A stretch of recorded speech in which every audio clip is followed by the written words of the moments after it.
Hello, this is Real History with Melissa, and I am so excited today that I'm with Nick Hayes, and we're going to be talking again about Perelandra, the acid trip.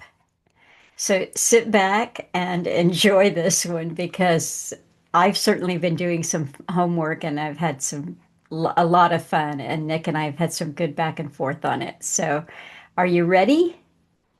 I'm very ready. Yes, I'm so excited and ready that I couldn't pronounce the word ready correctly. But before we buckle down, how is everything in your life? Anything new and exciting? Anything to share? We noticed that we were wearing the same color green. That was totally unplanned. Nothing too new and exciting really for me. Just still adapting and getting used to fatherhood and what that means for me and my habits and routines and how to be the best father that I can be and being a somewhat of a perfectionist. I believe that's a trait attributed to Virgos. Um, I have a lot of high expectations on myself and tend to hold myself to impossible standards. And so sometimes I'm beating myself up, worrying a little bit and wondering, who have I messed him up already? He's only 4 months old. have I have I already programmed him to self-sabotage for the rest of his. But overall, he's happy, he's healthy, he's full of smiles, he's alert, he's so sociable. He spent the day today in the park with his grandparents and cousins, and they took him out. We stayed at home. And he was fine. He had a wonderful time. So I think we're doing well. And yeah, we're just enjoying those precious moments where he doesn't answer back or ask too many questions.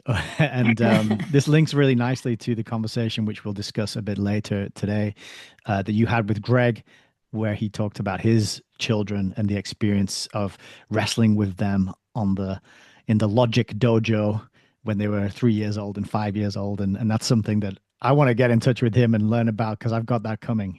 That was great. Well, I have yet to ask permission of Greg, but Greg he did say that I could use his name and refer to him. But Greg Gorsuch is a theologian and a listener to Alan Watt and has become a listener to the things that I put out as well.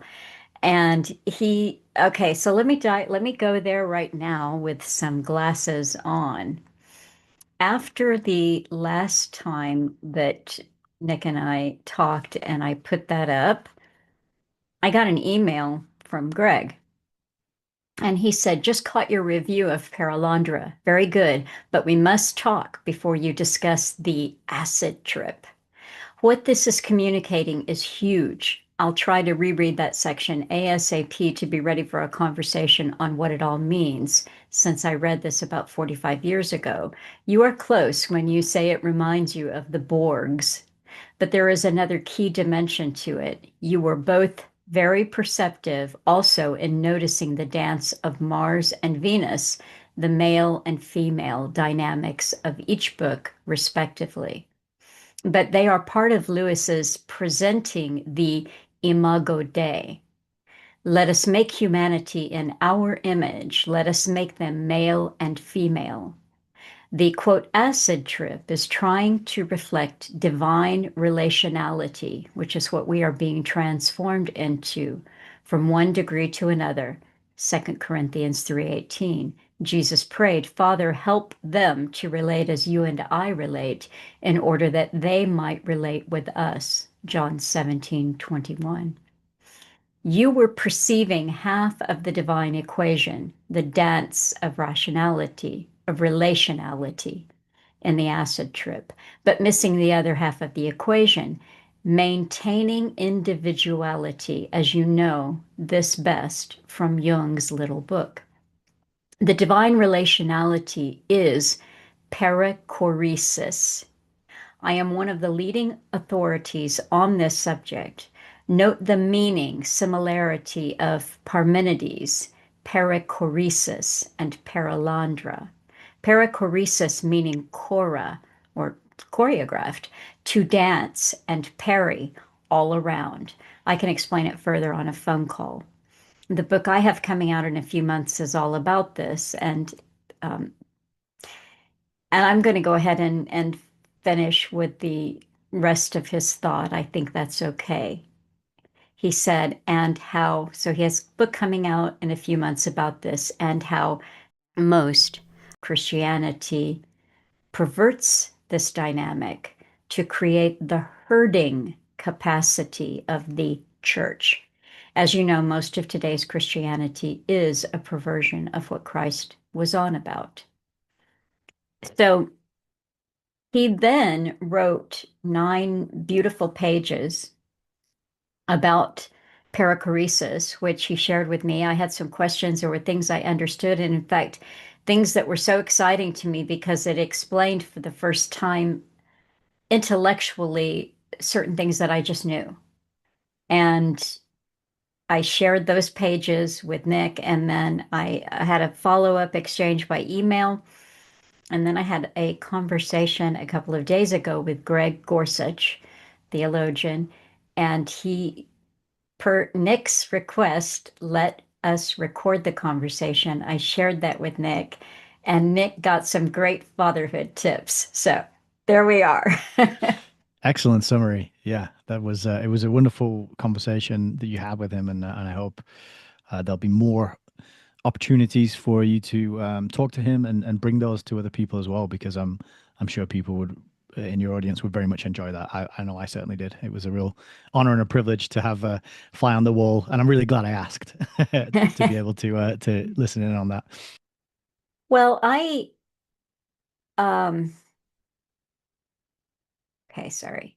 There was just a little thing there that said ask to unmute, and I'm like, oh, I didn't mute to start with. So, um, I am glad that you asked too, because the only, I shouldn't say the only, but I typically only re-listen to Alan's talks, and usually anything else I listen to once and then move on. And I never listen to myself again, unless, except for the process of making a video out of it. It was very helpful to me to go back and listen to the conversation that I had with him because it's it is actually quite simple, don't you think, what he's putting across? It's Yeah, it's I very because I'd simple. said to you at some point that my mind tends to glaze over a little bit when I listen to people talk about theology, and it does sound to me like people are just discussing a lot of made up things, words and concepts and ideas that can't be proven or measured or experienced, and I just it's not my cup of tea, to use a very British phrase. So I was surprised at how accessible and logical and easy to understand and easy to follow that conversation was. I was expecting something a little harder and more challenging, but it made a lot of sense and it was applicable and helped understanding in a way that didn't stretch my mind muscle too much. Well, I have okay. This thought occurred to me right before we started our Zoom call. The very first thing that I want to ask Nick, when you described those final scenes in Perelandra, and it really is like the last few pages, and you said it was like an acid trip. How was it like an acid trip? Um, I would say, well, acid gets its name, at least the name acid, from its sort of dissolving effect, where it might dissolve the effect of boundaries. And so, what it can do, so I'm told, is that it can give one the sense of oneness, where you have this sensation that the external and the internal are not separate. You're not a separate thing bouncing around in this reality. The what is out there is a meaningful part of what is inside you as well, and that boundary kind of diminishes. Excuse me. And that's kind of what happens here is there's a group of characters, they're standing around, and their identity sort of seems to diminish because Ransom says there was talking, but I don't know if I couldn't tell if it was me talking or if it was one of the other people who were gathered there. And so that's what it reminded me of. That's why I thought acid trip, because you, this uncertainty of whether your thoughts are your own or if they're coming in from outside. It can happen with sounds as well. You can have auditory experiences that may be real or maybe not, it may not be real. So that yeah, it was just that dissolution and that blurring of things that when we're sober in our day to day outlook, we know what's inside and what's outside, what's me and what's not me, or we think we do at any rate. We have a lot more confidence in that anyway. But I know with acid and other psychedelics, people can have shared experiences as well. People might have the same dream, for example, or they might finish each other's thoughts. But now that I'm sort of a little older and I know a little more, these kind of experiences can happen without any sort of chemical addition. So I think it's not necessarily brought on by these substances, but it might be more of an innate capacity that we humans have. But that's why I said acid trip. Okay, that's good. That's good. I was curious because when I was rereading it, I said, okay, how is this like an acid trip? I asked myself the question. Go ahead. I just thought of another thing as well. There's a section right at the end after all of the Borg talk, which isn't really Borg talk, but we'll call it that for the sake of it. Uh, in my edition, which is this nice hardback uh, edition, I think it's the 75th anniversary edition, this one. On page 338, there's this whole section where Ransom, um, it just says he thought he saw the great dance.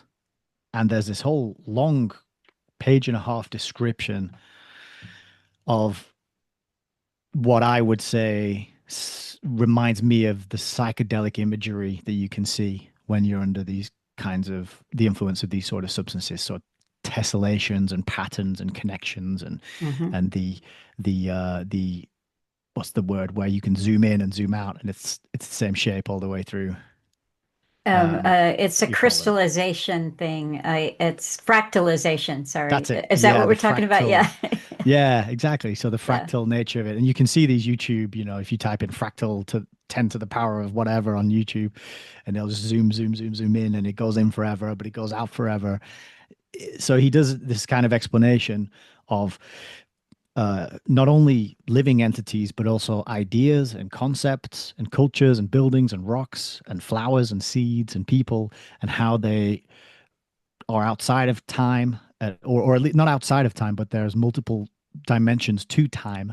And he witnesses all these in their interaction. And that whole description reminded me of some of the visual effects that people might experience or associate with a psychedelic such as acid as well.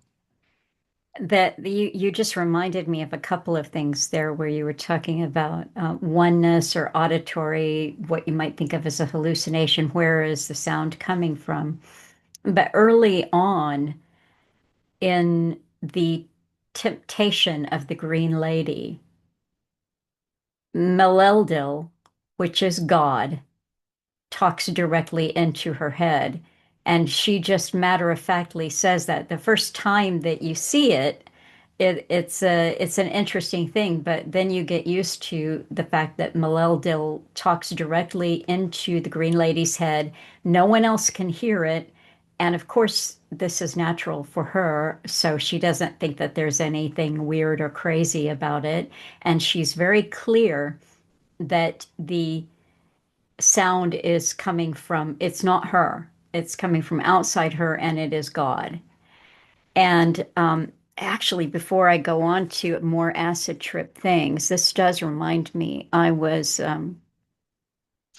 just looking at different ideas after the conversation that I had with Greg Gorsuch and doing a little bit more thinking about because he brought up something which I said was a kind of synchronicity that the day that I was talking to him, Rupert Sheldrake's idea of the morphic resonance had come up Hmm. in a chat in Telegram. And I said, I've only listened to a few things by Rupert Sheldrake. Can you explain that more? Because he actually brought up Sheldrake in conjunction with some of the ideas he was talking about around perichoresis. And I thought, oh, wow, that's such a synchronicity there. But the idea of the inner voice was in my head. So I'm looking up Socrates, and Socrates had this term for it. I'm pretty sure this was his term, daimonion, daimonion, daimonion. That's an inner voice. And it said that Socrates considered the originator of these signs, these inner voice signs, to be a deity whom he did not specify. Right. So even Wow. though we bring intuition and the inner voice, we can take that back to Socrates. Socrates himself, although he didn't leave a body of writing, but other people wrote about what he said, and it was that this was coming from outside of himself. But back to the things that one might see on an acid trip, I thought it was quite, when I was rereading sections of this for today, do you remember the part there where Ransom is kind of sunk down? There's these little trees that are yo high, but they're fully formed trees. And then he gets down and he's kind of really looking at it and he sees a creature. And when his eyes can see what he's looking at, he said they were tiny little horses about the size of bumblebees. And I Yeah. thought, well, there, yeah, that's those are the kind of fascinating things that one can see. But for me, Well, I mean, sorry to go ahead. interrupt, but in that sense, the whole first book and the second book is an acid trip because the colors of things and the beings and there's even very subtle differences in physics because of course the planets are different sizes, so there's a different um, sort of effect. So this is why you have in the first book the Sorns, and they're very long, thin, gangly giants, which I think you can't really imagine them existing. When we think of giants, they're very thick and burly and muscly and strong, right? Because you got to be like that to withstand the gravity that we're Hmm. used to. But I Hmm. think in Malacandra, is that right? The first book's Yes. Malacandra, is it? Yeah. Yeah. Yeah.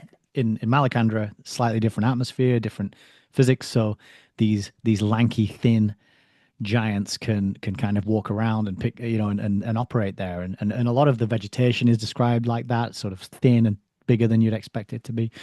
So in that sense, yes, all of it really is like an acid trip. Just the colors and the way light works, which is different also, especially in the second book, because it doesn't really have a sun in the sky yet. There's still a light and a shimmering to the quality to it that I think he notices in the morning specifically as well.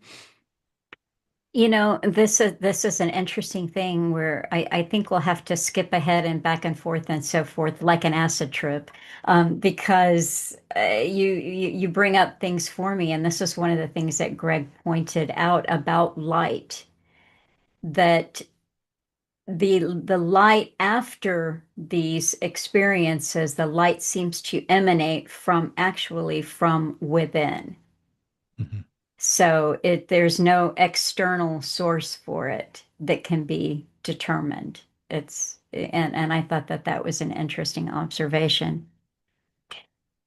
Um, I think that mythopoeic is a word that comes to mind when we're discussing the acid trip type qualities of the books in general, the different physical realities, the giants, the small, horses like bumblebees. And that word came up for me. I mean, I've heard it before, but I was reminded of it again by one of the hecklers in your crowd. And I think we could talk about that because I think it's a good time to address some things that are said about C.S. Lewis. And if Quick you want, correction though, it's just one heckler to my okay. knowledge that All I've right, been good. aware of so All far. right, the heckler. Yeah, That's good. That's good. One heckler is all so one far. needs at one Yeah. time. Yeah, that's it. But do you want to summarize that little heckling that you got and the listening that we did briefly? Well, it was a comment that came in, and after our first video from Out of the Silent Planet, and it was a very sort of patronizing tone that I didn't like particularly, and it was I'm paraphrasing, but it was like, "Oh, you two, you do such fantastic work, but I'm really sorry to tell you that C.S. Lewis was one of the one of the bad guys, basically, one of the establishment figures, and I really liked his stuff as well. So I know this is going to be really difficult for you to hear." And here's a video of somebody explaining why C.S. Lewis and Tolkien were actually both not like fake Christians who were just passing themselves off as Christian, but were in fact pantheists, I suppose, because one of the arguments that he made, and I didn't rewatch this video recently. You might be you did watch some of it, not all of it, but one of the things he said in there was the seven Narnia books equate to the seven planets of the solar system, and therefore he's a pantheist. Because they all had gods, right? Yeah. Yeah, yeah. So that was the strength of his argument, but that was really it. It was just the tone of her message, and then offering this resource which didn't seem particularly convincing. I did watch the video when she first shared it, but I never thought to retain much of what was in it or go back to it or take it very seriously. Well, you shared it with me. We'll leave the Christian apologist expert who was deconstructing C.S. Lewis, kind of saying he's a basically an agent.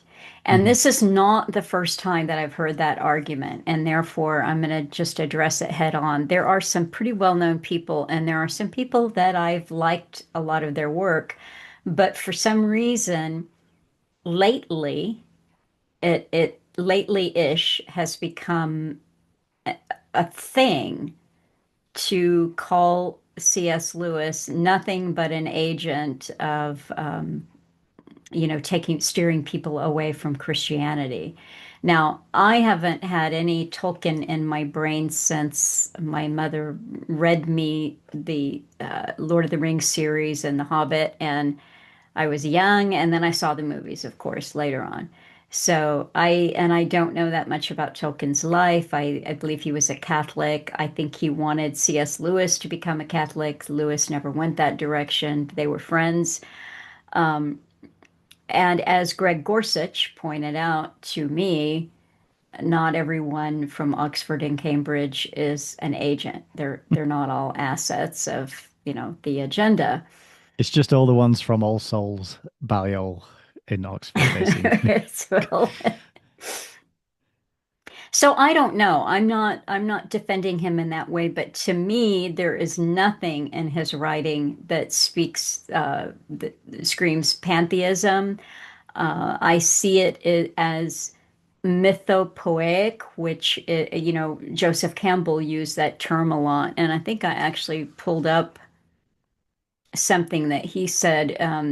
Works of mythopoeia, and I'm not sure I'm pronouncing that right or not, are often categorized as fantasy or science fiction, but they fill a niche for mythology in the modern world, according to Joseph Campbell. And he said that new myths must be created because we've outlived, in this Nietzschean world, we've outlived the mythology of the past. And so, therefore, we had to have new myths. Now, this wiki page here gives as examples of mythopoeic authors William Blake, H.P. Lovecraft, Tolkien, Lewis, and Robert Howard. I mentioned Robert Howard not too long ago, maybe it was the spring, and my road trip to Pioneer, Texas, because I ventured to a neighboring town and realized it was where Robert E. Howard had lived most of his life and died, and he wrote Conan the Barbarian and a lot of other famous novels. He died in the 30s, and so that's mythopoeic writing. And when I am reading these books, It's hard for me to, I'm not going to be an apologist for Christianity here, but I can't see any evidence that C.S. Lewis is doing other than trying to bring alive through a mythic and poetical way the experience of being a Christian that he has had. Yeah. Especially with this, it just leaps off the page that that he has had some kind of profound experience, and he is trying to find words and concepts and imagery, and that's what he's giving us. So, Yeah, I think I'd agree. I'd say that's fair. There's nothing in here that suggests pantheism to me. In the first book, there's a very light dusting, sprinkling, let's say, maybe of Christianity. In this book, it's a lot more, it's a stronger flavor, and more overt. Haven't started the third one yet, can't comment on that. But pantheism, you would expect the sort of legends of gods being jealous and fighting each other and screwing each other over and stealing each other's mistresses and all that kind of stuff, transforming into animals and seducing and uh, the humans and all. But that's not here. It's just simply not here. Everything here is more like, as I mentioned, I think in our first discussion, it's more like the divine hierarchy intact, where you've got a deity and then archangels and then angels and then unfallen paradisical beings and then the fallen being, so there's kind of that hierarchy is there and it's intact in these books. And then there's the story of the evil one, the bent one, trying to subvert that and trying to gain ground. So yeah, to me, I completely agree with you 100% on that point. so no more hecklers. Actually, you just reminded me that I have had two hecklers. There was another one that I just recalled, so I have to correct myself there. It's two. Uh, We're on two so far. So if you want to make it a nice even three, anybody out there, I'll be live streaming on Friday night on YouTube, Rumble, and Odyssey at 6 o'clock. That's great. I want to mention a couple of things before we discuss perichoresis, and that is, I mentioned to you, and I may link to this. I mentioned that I had listened to a three-part series from a professor. I don't know anything about him except that his name is uh, very close to Mason. It's Masson. It's got the extra S. I think he is Catholic by his what manner of speaking, but his series of discussions on Perelandra was quite engaging. And I think for someone who is looking at an orthodox approach, not like Orthodox versus Catholic, but an orthodox approach to the material, they're well worth listening to. And it was in listening to him that he was making the parallels over and over between John Milton's Paradise Lost Ooh, and that's got William Blake it does. art on Very the cover, good, doesn't it? Nick. Yeah. Yeah. That's Oh, I, that's I, I should I might be worth mentioning that I did English literature at university, and the biggest it was a big waste of time for me in many ways, but the biggest thing that came out of it was discovering William Blake, and I wrote my dissertation on his book Urizen, which is his reimagining retelling of the creation story. So yeah, I do have a little bit of Oh, history with William I Blake. didn't know that. That's really that's great. And yeah, very interesting. We'll have to get into that at some point, I think. Um, but this is interesting because we're talking about myths, and myths often bring us heroes, and this is just the introduction here. It's talking about the classic epic, the battles, the speeches, the muses, the council of gods, and so forth. And it said, but Milton was sick of what the world calls heroism, and he no longer believed that there could be such a thing as a Christian hero. the role that he makes Jesus reject with such contempt in Paradise Regained. So, what he said here is that the true hero and the true poet are involved in the same work. And I Mm. thought that was really pretty profound and worth noting, especially when we're talking about things that Tolkien, who I'm not right now so familiar with, and C.S. Lewis are trying to do is bring the myth to life. And I think in that regard, I would disagree with Joseph Campbell. I would disagree with contemporary thinkers like Jordan Peterson, whose maps of meaning I found quite dead when I tried to listen to them some years back. Um, not a criticism on him as a person. I don't know him, but it's the idea that when you're looking at something like the Christian Bible, that you're only looking at myth because from our vantage point, you could say, yes, that's true, and it's all dead, it's all gone. But for a writer like C.S. Lewis, and very much so for a theologian like Greg Gorsuch, it's what the essence is to bring the myth to life.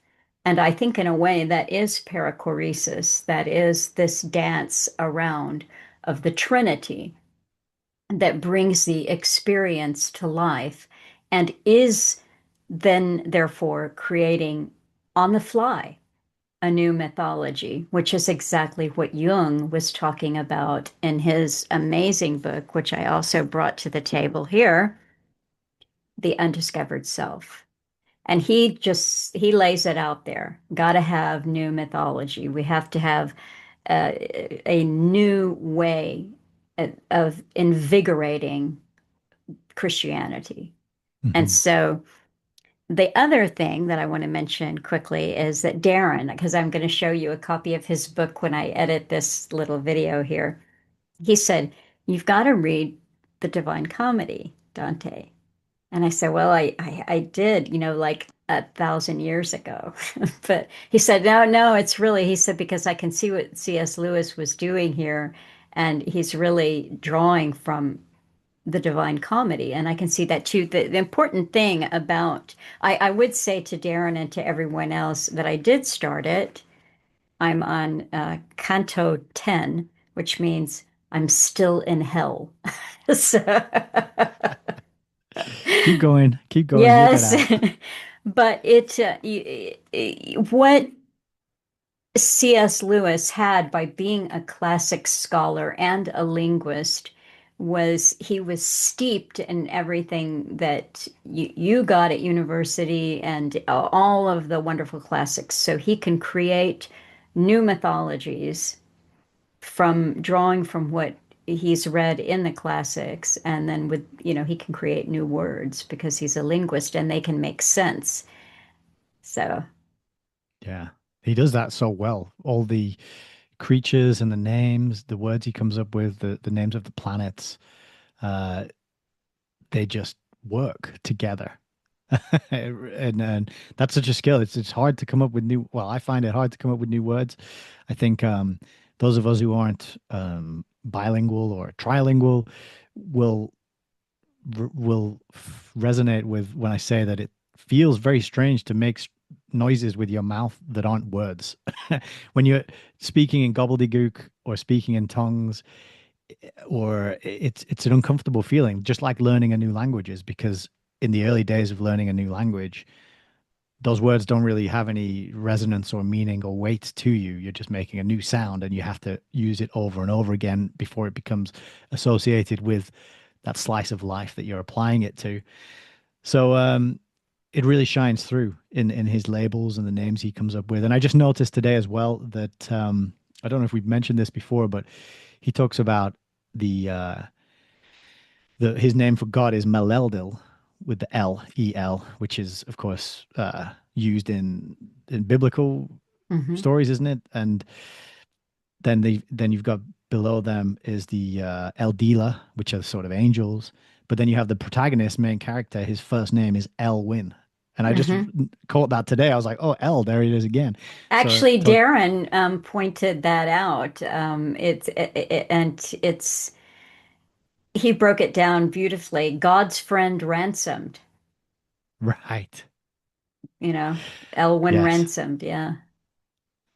Uh, Yeah, that's it. So and that's the power of names, and that just shows you how good C.S. Lewis was, a real master of his craft, and being able to bring together and create a coherent mythology and world, series of worlds, even in the way he has done. You would have to have that foundational knowledge in all the books and the writers and the authors and the poets that you just mentioned. So yeah, he's really good at what he does. And when I was reviewing these last two chapters as well, I was so struck by just some of the beauty of the language and how well he writes difficult things. Because anyone who's had an acid trip will tell you it's very hard to put into words. And I think C.S. Lewis. I assume he never had actually took the drug himself, but he has definitely made a great effort at capturing and articulating with words that which is by definition beyond words. okay, so you summarize the acid trip as the breaking down of boundaries and even the blending of everything into one, or the simultaneity of the experiences that people are having. And I asked myself the same question yesterday, and for me, it was the breaking down of time Mhm. was the key element there. Because we mentioned in the first recording that we did that this whole thing took one revolution around Arbol, which is a year. So this timeless exchange was a year. And for him, he thought, well, maybe it was more than a day. Yeah, I think he thought it was the same morning even because he suddenly realized, oh, the animals aren't here anymore, and the Mars and Venus, the archons of Mars and Venus weren't there anymore. And he said, oh, what happened? He thought it was the same day. I thought, or maybe the day after, yeah, because it was morning, Yeah. so Yeah. perhaps, but Yeah. certainly 24 hours or less. Hmm.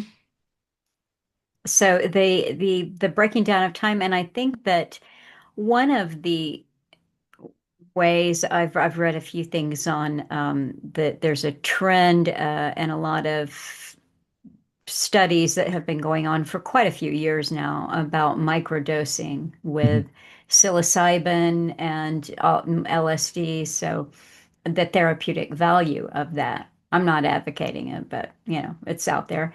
And one of the things that I have read in that literature is that the breaking down of time instills for people a sense of something eternal. Mhm. So I've I have looked at these kinds of things, especially when they become a crutch for people, that it's like a religious experience. It's like a profound spiritual experience, but it isn't. And I think the difference is, if I could verbalize it, is that the real experience is so radical that it will change your life forever. Yeah, I would add that the experiences your your normal self reasserts itself sooner or later after the fact. So you have it, and it can linger, and it could have a lasting effect for a while. But once it's out of your system, you're pretty much back to normal. Except Hmm. you've got these sort of experiences. Oh, I had this crazy trip.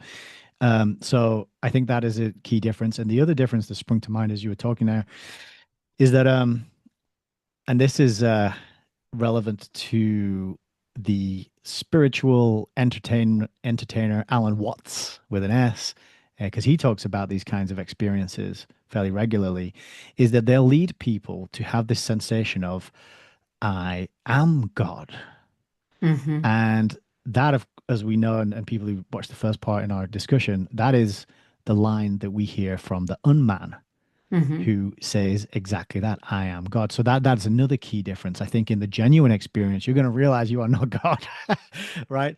Yeah, it's gonna be more humbling than that. It's going to be um, more aligned with the actual hierarchy of creation. But these kind of experiences can lead you the other way, where you think you are the master and you are the creator of all, and that you are at the center of everything, and so that's another another risk, I should say, associated with these kinds of experiences. I think it might be time to share a little bit of what Greg shared with us about perichoresis. Well, yeah, because and also just before you're getting that up, what what I think I now realize, and after listening to you and Greg talk and going through this section of the book again, is that I am God bit is totally not, it's absent. It's only there when the unman says it earlier in the Hmm. book before they have their week long fisticuffs. But in that section, and I think one of the key concepts that Greg wanted to help us understand is that the individuals are still there, fully formed and individual Hmm. in this experience. So I'll hand it over to you. Well, that's a good point, and I'll have to remember to come back. I wanted to actually read that section that Greg highlighted for us about the retention of the individual. But okay, so this is 9 pages. It's very intense. There's a lot of theological terminology here, and I am certainly not going to read very much of it because I think you could get weighed down. I will say this, that Greg said that he enjoyed the process of writing this and is probably going to publish something based on what he delivered for you and me. So that's cool. Brilliant. Hmm. Yeah, that's wonderful. So he entitled this Perelandra, the Acid Trip, a commentary on the final chapters of Perelandra and its association with the concept of perichoresis by Greg Gorsuch. Perichoresis. Now, again, I just want to break that word down the way that he did. Para is all around, and choresis is to dance. So, dancing around, you could say in a circle, but I think that's kind of simplistic. It could be a spiral. It's together dancing. Was an attempt by the later church fathers to describe the internal relationship of the Trinity. It also reflects an alternative and more powerful understanding of relationality than the existing and failing Greek dualism of I, thou, or subject, object, subject, subject. It is a developing concept in which subject and subject are mediated by the emergent third term of the relationship itself, a mediating dynamic that maintains the unique individuality of the participants while creating a relational mutuality, an emergent world between the participants by which the participants share a potentially transforming interaction, each potentially transforming the other to the degree of openness between them. This divine transforming dynamic is the nature of God. And he put in parentheses love, and I want to come back to that. So it's a dynamic, it's a movement which transforms. And perichoresis means that it continues to transform in a dance. So God is love and it transforms in relation with the Father. And this was helpful for me. I will say here that there are many trinities. Trinity, Alan has written about trinities. He has spoken about trinities. We've got um, uh, Isis and Horus and Osiris, to name just one. pre-Christian Trinity. But for speaking about C.S. Lewis and Perelandra, this is a very lovely way to think of it. The Father is within the eternal, and the Son is within time. And there is this mediating love between them. The love between the Father and the Son that keeps them in a relationship with each other is the Spirit. And this allows each distinct person to be in the relationship. And this is what Greg describes as going on in Perelandra in those scenes that we said were kind of Borgian. And so Winston wants to become part of the relationship here. He's coming. Um, there is an interesting thing that Greg described both in the conversation that he let us record and in the pages that he wrote. He described a bubble. So hold on a second. Let's Winston. Here's Winston being part of the this relationship bubble. He Joining the said, dance. yes, he's joining the eternal dance, the great dance. He said that, Winston, you made me lose my train of thought here. There's a couple of things about the Trinity that I will add as visual elements for us to see, but there is a very common graphic of the Trinity that you can find online, and it is God as the center. And around the center is a ring, and it is Father, Son, Spirit. And God is, God is the Son. God is the Spirit. God is the Father. And then on the ring around it is the Father is not the Son. The Son is not the Spirit, you see? So it's showing this separation. Now, again, it's helpful to sometimes play with the words. God is love at the core, at the Mhm. center. And years and years ago, I looked up, I mean, many moons ago, decades ago, I looked up the word sin. And I saw that in the Greek, it is to miss the mark. And that was so very different than what I had been taught about the definition and the meaning of the word sin, to miss the mark, right? That's not necessarily fire and brimstone. You just, didn't get bullseye there. I think I learned And that from Jordan Peterson, and he was making the point that to miss the mark means you have to have something that you're aiming at, yeah, which means you got to have a goal and a purpose, and you're striving toward it, and you're trying to get there to do something, and you make a mistake, or you uh, give up on yourself, or you are lazy, and you don't yeah. take the action that you need to. So, This little one wants to go out. He's telling it, he's crying to this little relationship bubble that he finds him in. Let me outside right now. So I'm going to go do that and I'll be right back. Sorry. So Greg has, when wrote about relationality, he gave a visual image. You are going to meet a couple of friends at a coffee shop. And you arrive and they are already sitting down having coffee. And you can see that they are in intense communication with one another. So what Greg describes is these are the two, but the third element around them is the bubble that they have created by the communication that they are having. It completely encloses them. And it's not an unwelcoming thing. It's simply that you understand what is going on without having it explained to you.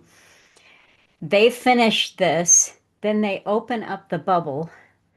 You come in and go, "Hi, how are you doing?" And then you sit down, and now the three of you are there, and the bubble forms around the three of you. Yeah. And it brings to mind for me that, wherever two or more are gathered. So there is the spirit there. And when he is describing sin, he is talking about the failure to open up fully to the relationship. And this brings in the male and the female that C.S. Lewis um, is taking such great pains to bring us this dynamic. Okay, so I'm not finding the sin here, focusing on, uh, that's always that way, huh? Isn't it? I can't find a sin when I'm looking for it. But but he is describing that to not be fully open,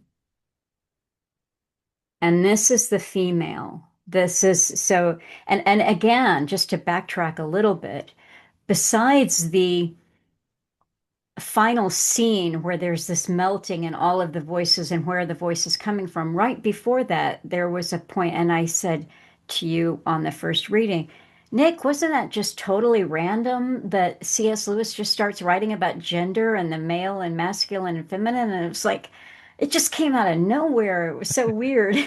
Yes. So you were like, yeah, it was kind of weird, but through and you brought up, you made an excellent point in the first conversation that we had of the representation of Melicandra representing the masculine, Perelandra represents the feminine. Mhm. And that is a very important thing because it's going back to Imago Dei, as Greg Gorsuch explains it. Let us make man in our image. Let us make them male and female. This is this, right? So this is God, let us create. And again, that's easier to wrap your head around if you substitute the word God for love. So Yes. it's the masculine and female. But so what Greg pointed out, there was an article he wrote on Bonhoeffer and Bonhoeffer's um, basically, do I have that up here somewhere?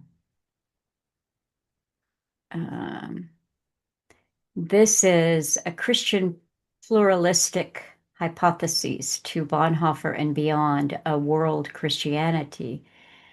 And he is talking about, let's see here, man being in relation with the temporal and the eternal. That's coming from Kierkegaard that he is quoting here. The two wills encounter one another in a structure, and a third person joining sees them not as one person connected to each other, but the structure of the two together. So it's a spirit that is created when we are in relation to each other. And one point that Greg Gorsuch gets across my limited exposure to his writing is that this cross that we pick up is the fullness of how we are created. It has to include the openness and the reception of the feminine and the active rational of the masculine. That's a real grotesque simplification, but I've mentioned several times another book that I've read, and I'm reading through again, called Leisure, the Basis of Culture by a philosopher by the name of Joseph Pieper. And he is basically, it's a criticism of, in a way, of post-Enlightenment thinking and post-Enlightenment philosophy, which disdains anything that you haven't worked hard for, and that includes knowledge.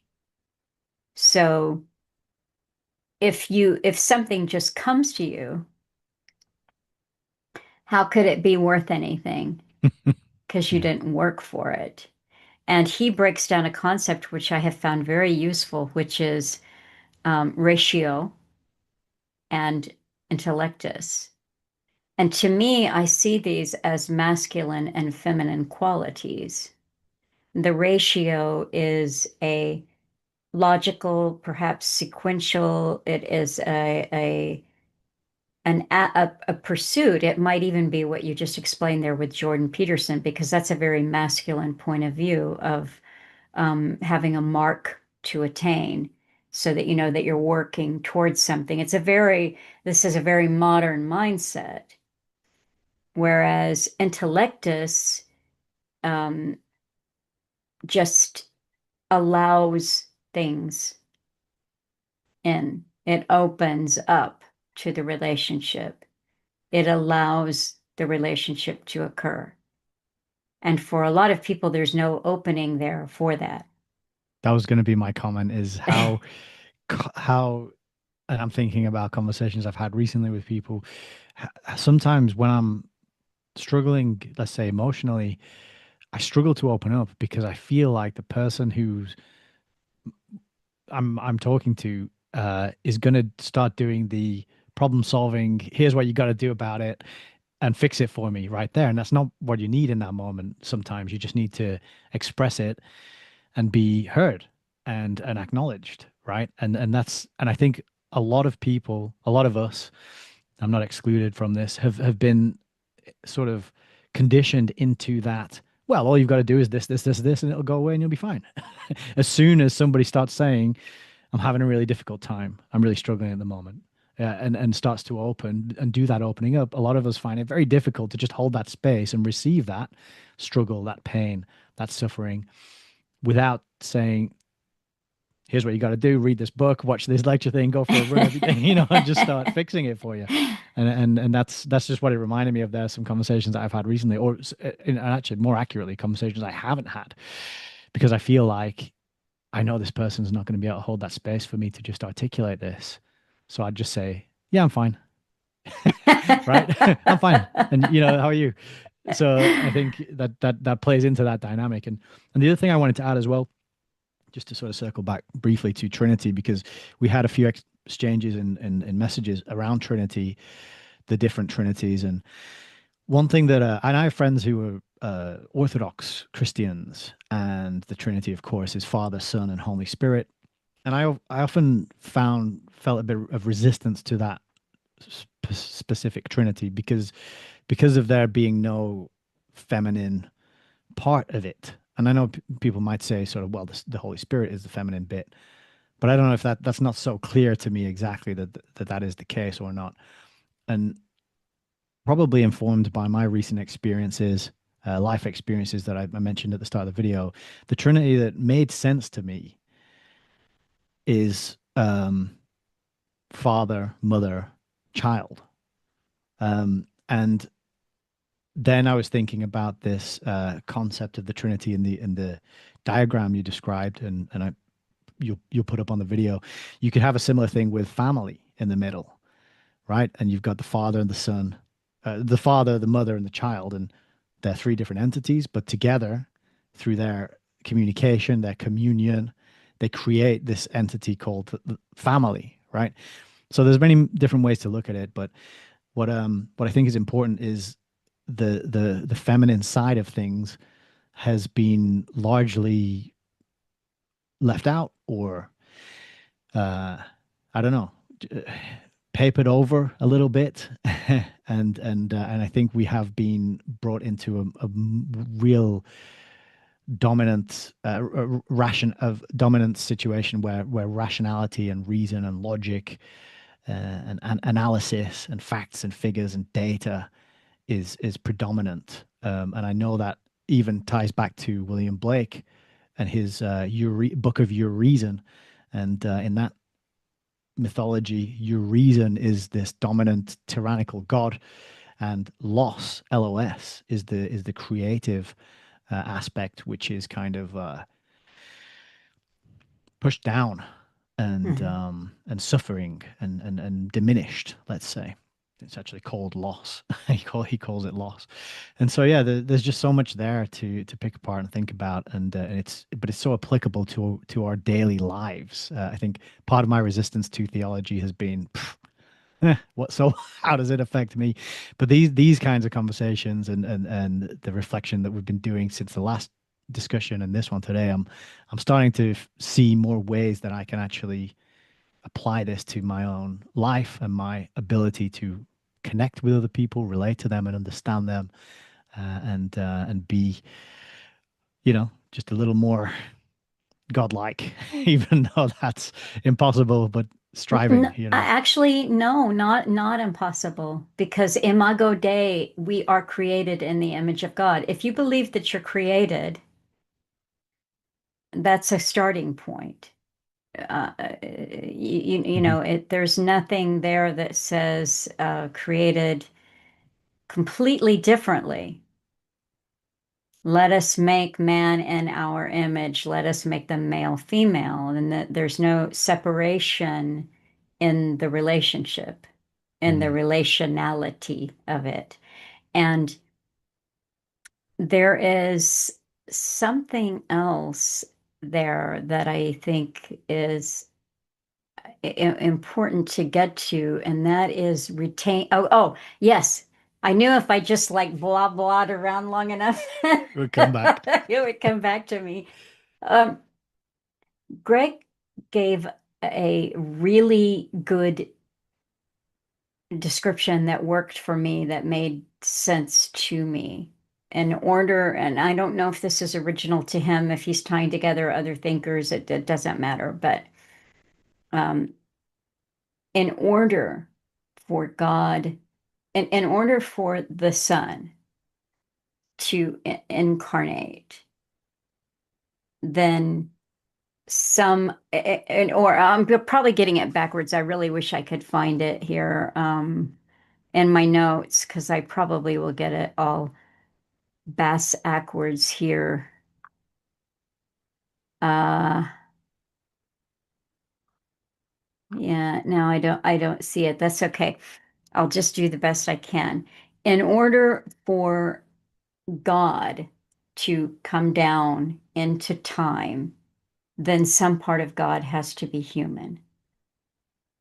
And in Mhm. order for human to relate to God outside of time, then some part of human has to be God. You see, Mhm. that's where the Mm. relationality comes into place. Did that make sense? Because if it did, then hopefully I got it right. Yes, it reminds me of the comment I made as well, just when we were discussing Trinities about mother being linked to the word matter, and Mhm, matter being the finite temporal stuff, and then the father being more sort of well, I use the word ether. mhm, I don't know the history of that word, but I know it was kind of included and then it disappeared suddenly from science. But I was thinking of father, ether, eternal, mother, matter, temporal, and then the two where they intersect being the child, right? So it does link to that kind of idea. I think there's definitely I get what you're trying to articulate here. Well, it's funny that you said, ether is disappearing, because Greg mentioned that the words for spirit and all the ways that we can communicate what is spirit are being memory hold. They're just disappearing. Wow. He Yeah, even, he did. yes, he did. I think he mentioned that in the conversation that I recorded. He said he was having a conversation with someone, and I believe that she was coming out of the evangelical world. It surprised him very much that she wanted to excise spirit and anything having to do with spirit from the vocabulary. And I think that I'm pointing back there to something that can't be seen on camera, but we are going to embark on that hideous strength next. And this is going to bring us into scientism and technocracy. I don't know, because I haven't even read any summaries of it, but it's my understanding that that's the world that we're going into, which is the world that we are in now. where the very idea of spirit is not it's not a topic for conversation. It's all No, each. because I am God. Yes. You know, we are. I am God, and I can become God, and that was the title of Yuval Harari's book, Homo Deus. Yeah. He did Sapiens, and then he did a follow-up, Homo Deus, which is all about how we're going to be slaves to the algorithm, and we're going to have implants and do all that transhumanism stuff, and the rest of it. And those of us who don't do that will it'll be drugs and computer games. Yeah. So that, I mean, this is the world that we're in and we're going into, and the retention of individuality is so important. And there are a few key things there, but I think, yeah, that recognition that we're not God, but we have something of God in us because that is how we're created is an important one to hold on to.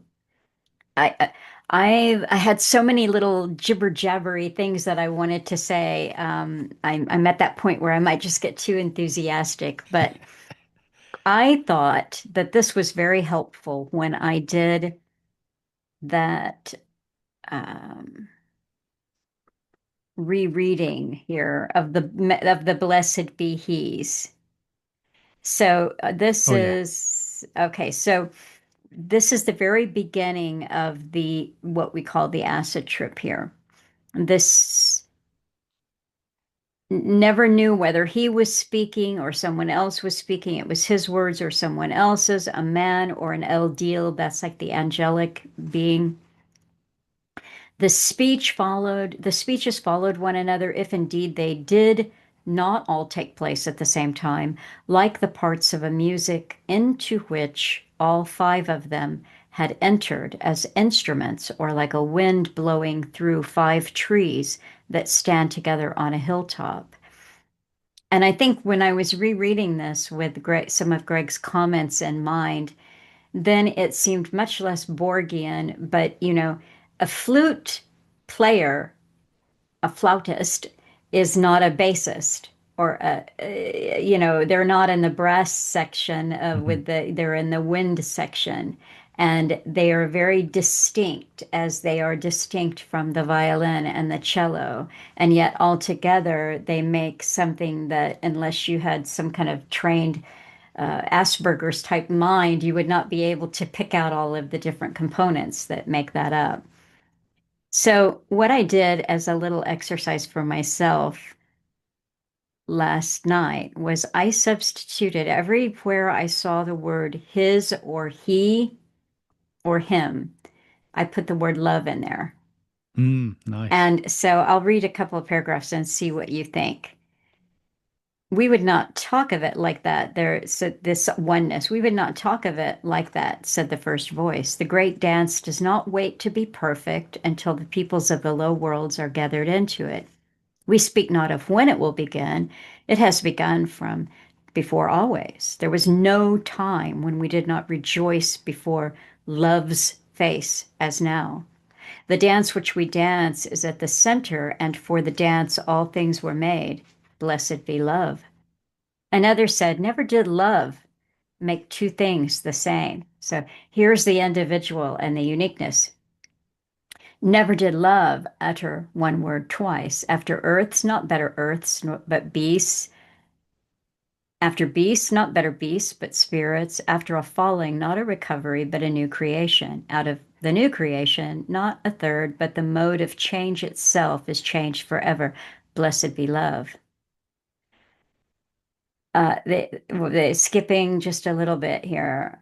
They who add years, and so here we're getting into a little bit of a pure rationality, a scientific mind. One said, they who add years to years in lumpish aggregation.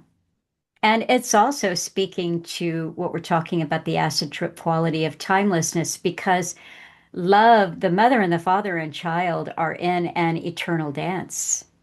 it's a dance that is it even if you just want to talk about archetypal mother, father, and child, it's eternal. Mhm. Okay, so or mile, so he didn't lumpishly aggregate, or miles and miles to miles and galaxies to galaxies shall not come near love's greatness. The day of the fields of Arbel will fade, and the days of deep heaven itself are numbered. Not thus is love great. Love dwells, all of love dwells within the seed of the smallest flower and is not cramped. Deep heaven is inside love, who is inside the seed and does not distend love. Blessed be love. And you just go on and on. And Mhm. once you've changed out him and put love in there, the whole concept of creation becomes much more lovely. It's, Yes. That's yeah, I hadn't never occurred to me to do that, but it's beautiful. It reads really well. And I actually prefer blessed be love than blessed be he. It feels, I don't know, an easier thing for me to say. I just feel like I could say it with a little more um honesty, if that's the right word, than blessed be he. And I enjoyed reading these sections as well for the second for again with in light of the conversations we'd had and the discussion you had with Greg. It made a lot more sense. The first time through, I think I mentioned in the last video, I skipped it.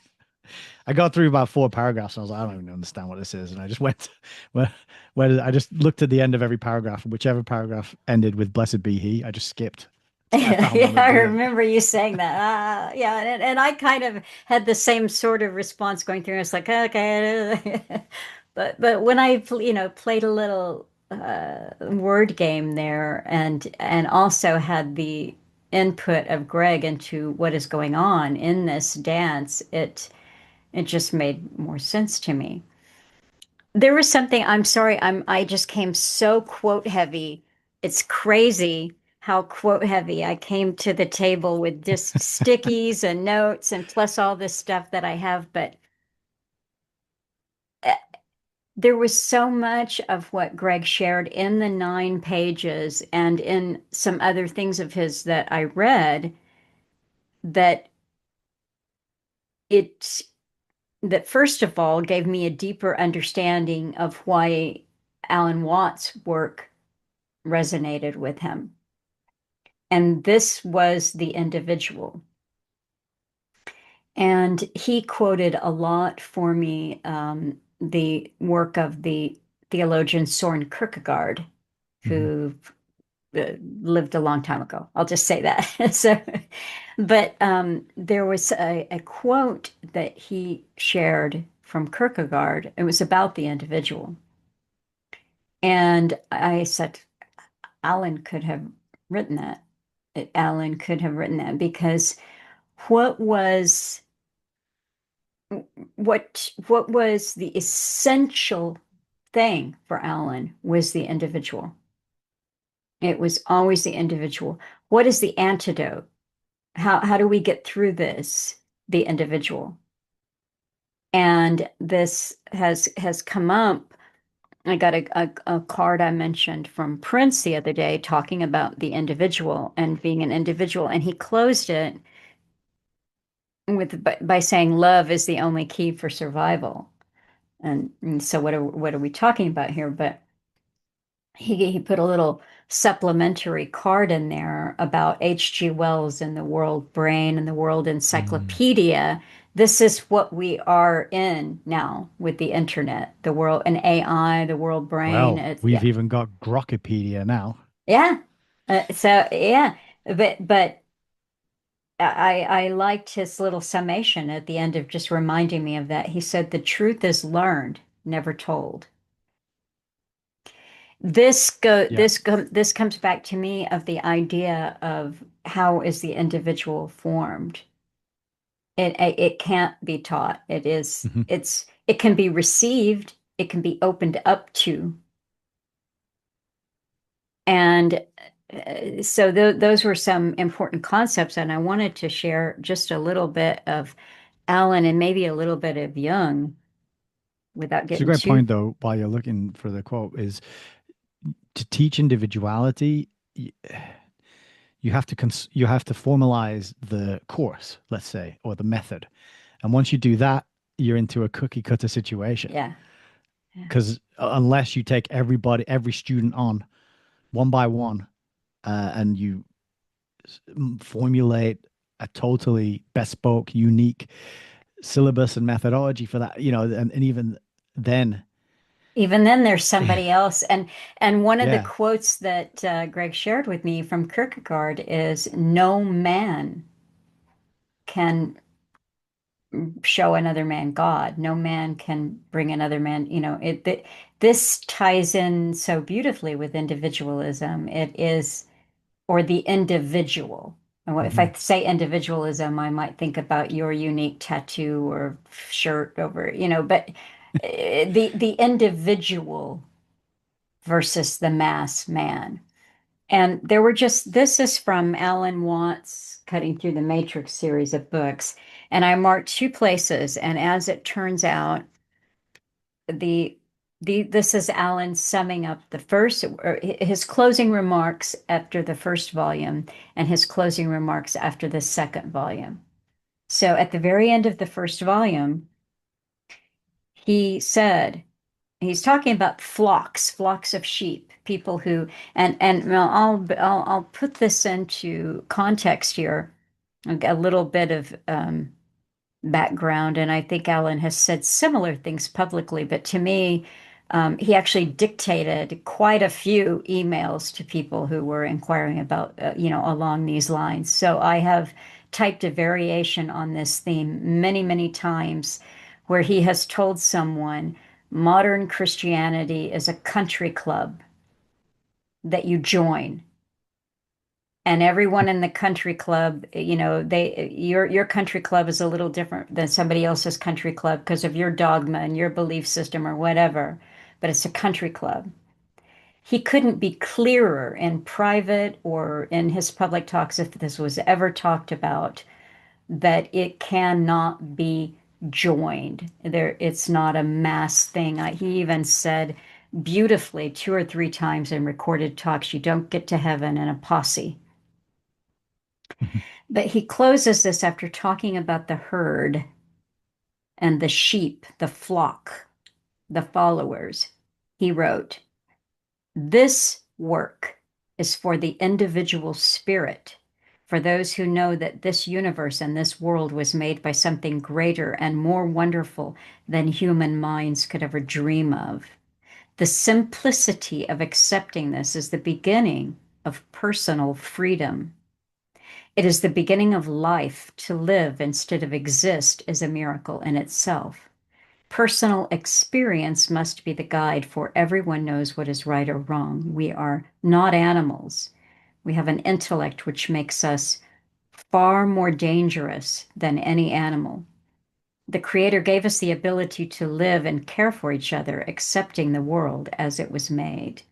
And he goes on to write about the deviants who want to improve the design over and over and over. If Alan gave a formulaic response, be an individual and have empathy for each other, be an individual and look after each other, be an individual and take care of each other. It's like over and over.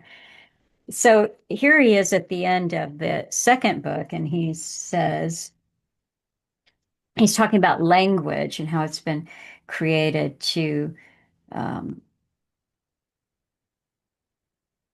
contains secret meanings. So there's a whole section above this, which is about the system and the language and so forth. I mention this only to show how completely our language has been created to contain secret meanings. If the salt has lost its savor, the New Testament contains two meanings for every sentence, as does every religion. People ask me what I believe in. I say I believe in my own experiences. Can I give them my experiences? Of course not. Would they believe in my experiences? No, probably not. Yet they center their lives around the writings of an ancient brotherhood of priests. Like the boy who walked in circles, the Masons have built walls within their minds.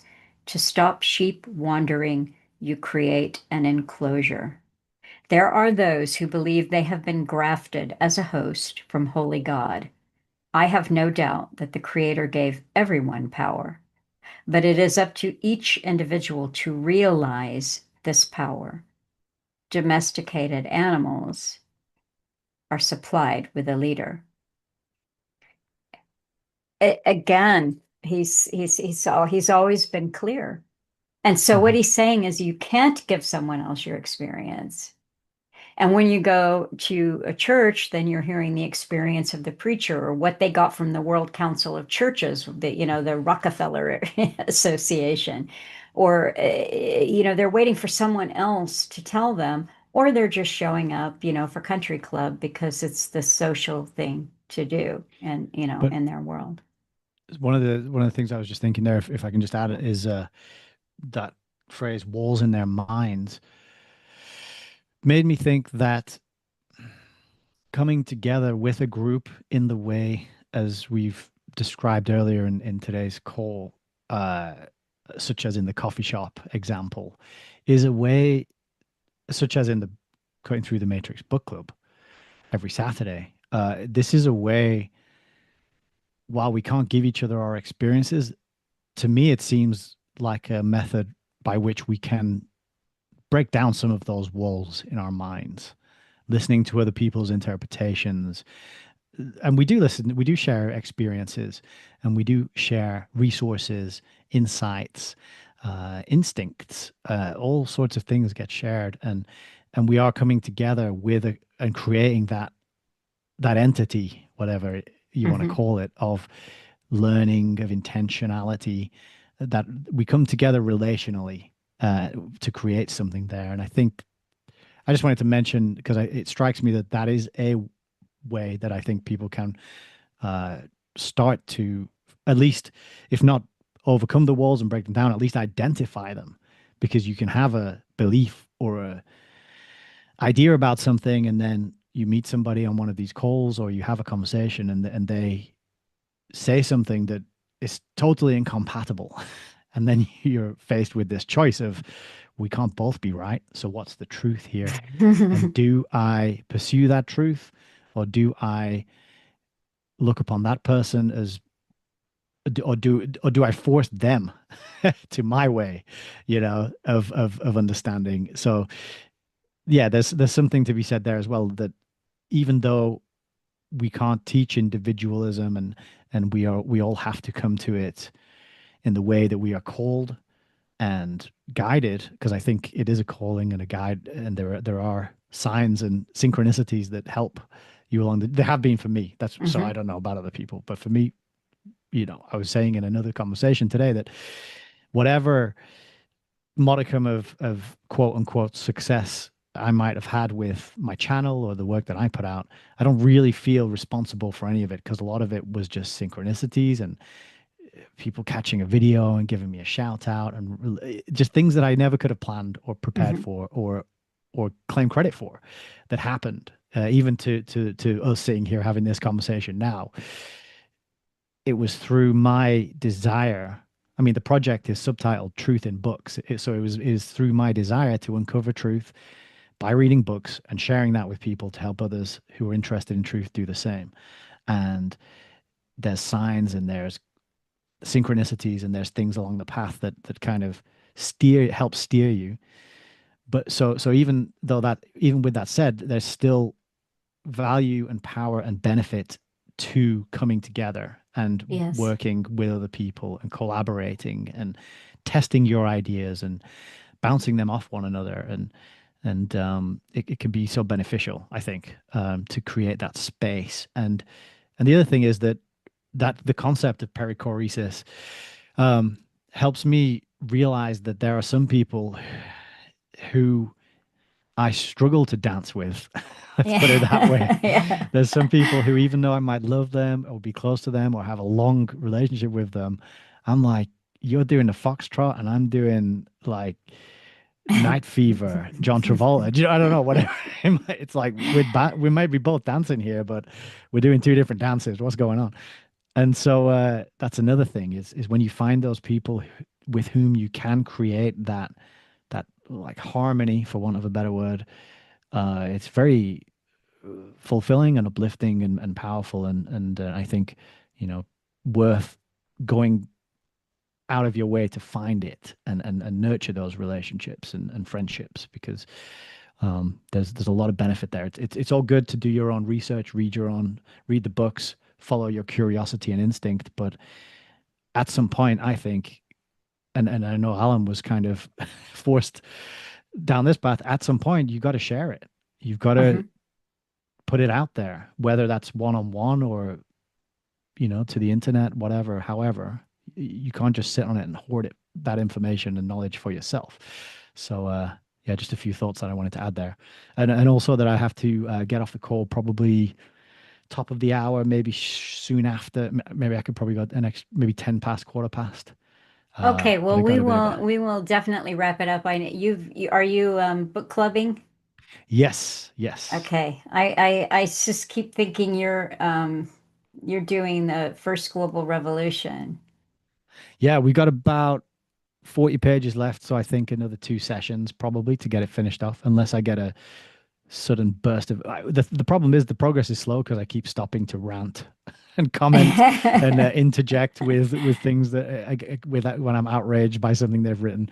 So that slows progress down. I could do 40 pages in a single sitting, but yeah, the interruptions Well, you'll have slow to down the send progress. me a link for it. The one time I had time to join you on this one, I've caught almost all of the Between Two Ages on All Friday, right. but the couple of times I've tried to go to the first global revolution, I don't know where the link is or what I'm supposed to do. I'm like, I can't find it. But yeah, this has been a really fun conversation with you. I think, I didn't get my Jung in here. Then let's just see if there's something here that I had to share here. I think this is important. I think this could be a good segue into that hideous strength that we cover Okay. next, because we're Perfect. talking about, you know, how ugly it is and will be.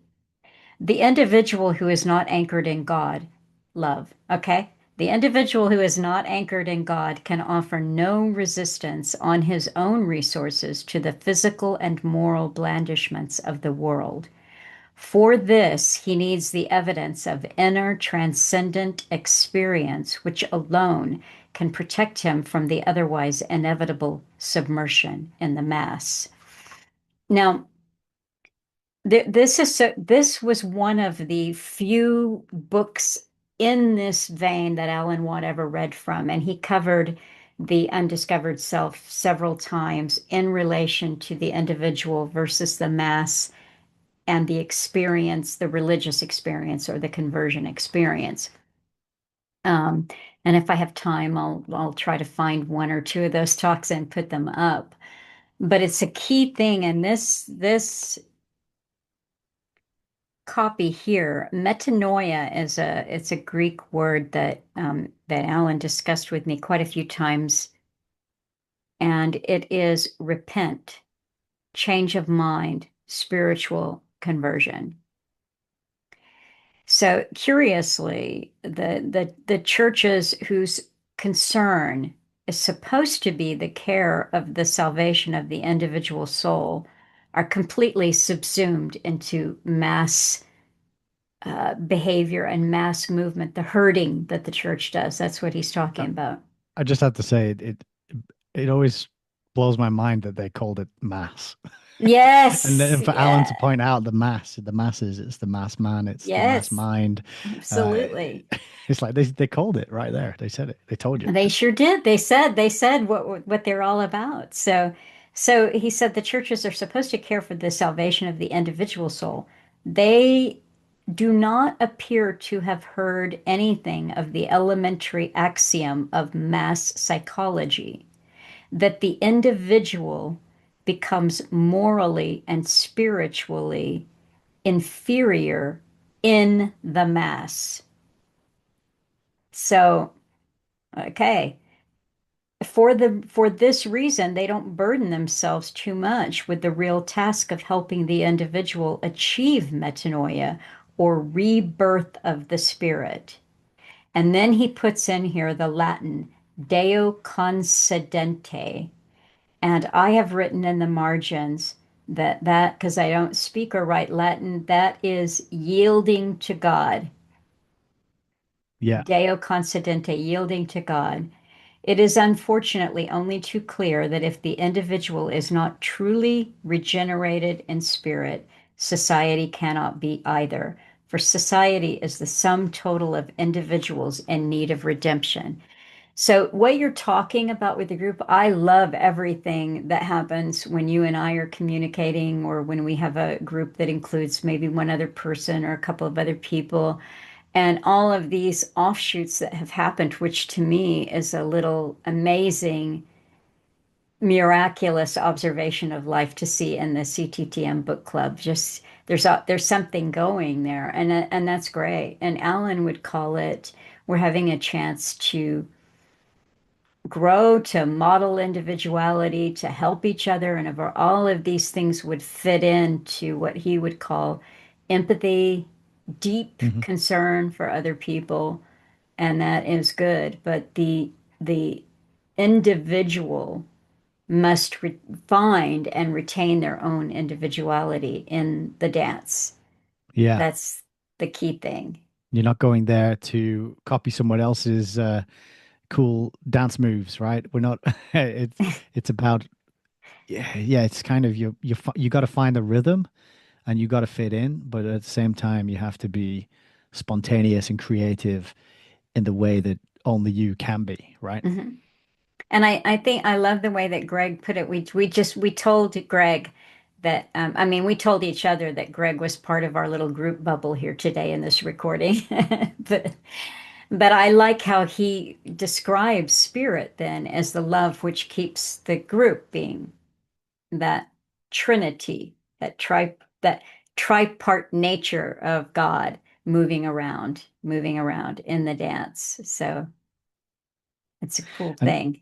one other thing I wanted to add as well about yielding and is that when I've been reviewing and revisiting some of these and like recent chapters and chapters of Perelandra, one of the things that I see in Ransom's journey is and his becoming, because he's yeah, of course, going on this incredible journey and having these amazing experiences, figuring out his place and what he has to do and what he's called to do. And in the first book, he has to yield to Oyarsa, the Archon of Mars, Hmm. because he resists it. He talks about how, oh, I called you here when you first arrived and you didn't come, and now your best friend's dead, kind of thing. And he eventually yields and gives in to the calling. And then in this book, he kind of goes into the depths and is reborn.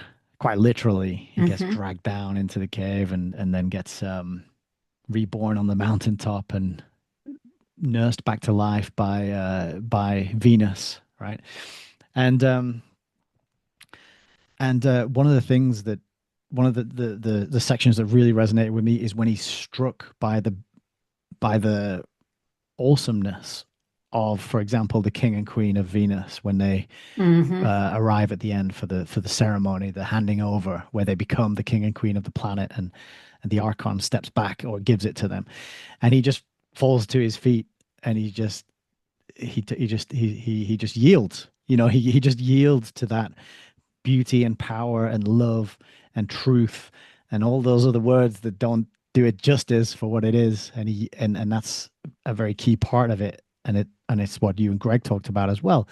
There was a part about yielding to the truth of who you are, warts and all, your weaknesses, acknowledging those and recognizing them, being honest about them, and starting from that point, because as you talked about in that discussion, and that Alan has said, it's like it's the broken people with the cracks into which the in the Christian term the Holy Spirit would come.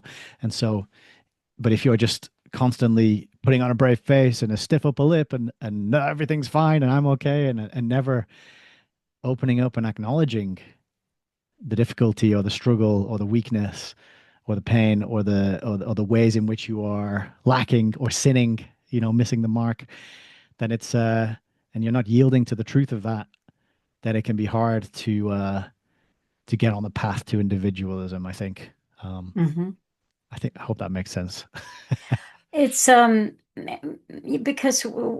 because in the Christian sense, and C.S. Lewis and Greg's contribution here, that what we're talking about becoming an individual is being born again into spirit. It's that simple. And you can't do that for another person. Right. You can't. That happens for them, and it's a great mystery.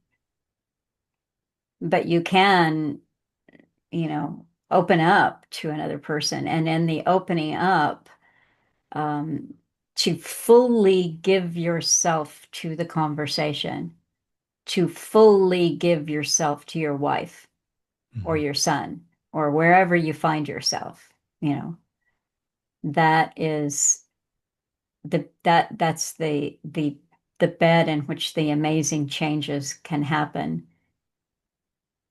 And it reminds me of another thing that you said, and I hope you don't mind me quoting it because it was in our conversation sort of offline and privately, but you said something about um, striving to love everything that isn't unman. Uh, and I just thought that phrase was wonderful, just really good because it's not only about appreciating and loving those who are doing a better job than you at being honest or truthful or whatever the qualities are. It's also about loving those who are trying and who maybe don't deserve it, who not that they don't deserve it, but who you might feel like, oh, that, I don't feel like loving that person or being charitable to them or giving them the time of day. So I loved that phraseology of everything that isn't unman. If it hasn't sold itself, if the person hasn't sold themselves to the dark side or the bent one, or just given up their individuality totally, then they are deserving of love and patience and kindness and compassion and all those wonderful things that we are gifted with being able to embody and enact in this reality. So that was a really good phrase. I like that one. Yeah, that to me, the whole concept of, the fact that it was okay for him to kill the unman. This was very important, and it sort of made a lot of what Alan said about psychopaths and how important it was to study and understand psychopaths or understand the evil. It gave me more clarity around that because for people who are not psychopathic, for people who are men and not unmen, we tend to we suffer too long with unmen. We don't recognize it, we don't call it Hmm. for what it is, and I think that this was important and something I've considered a lot. Um, the I'm gonna post something here. It could be heavy going if you don't like the um, theological terms and so forth, but this was the piece that Greg wrote about Bonhoeffer because there is an idea that he writes about here that you can be good and you can be for others. And he said that, that being good and being for others can come from a place in which there is no love, because love is a complicated thing. It's complex. It's simple and it's complex. So think about it. Philanthropists who are always telling us how to live from Rockefeller on down, Hmm. they love humanity, right? Look at all their Yeah. charitable works. But you even see this on the smaller level. So to really open up in a love that sees what is, that takes all of you. That takes your full participation in the relationship. Well, I hope that you do a great coverage, have a great time with your the next book that you're about to launch into in 5 minutes, and send me a link. Yes, I will. Yeah. We've got a little just informal. So what we do an hour of informal, unscripted dancing, let's call it. There's no plan for this first hour, and then at the top of the hour, we have a little book club session.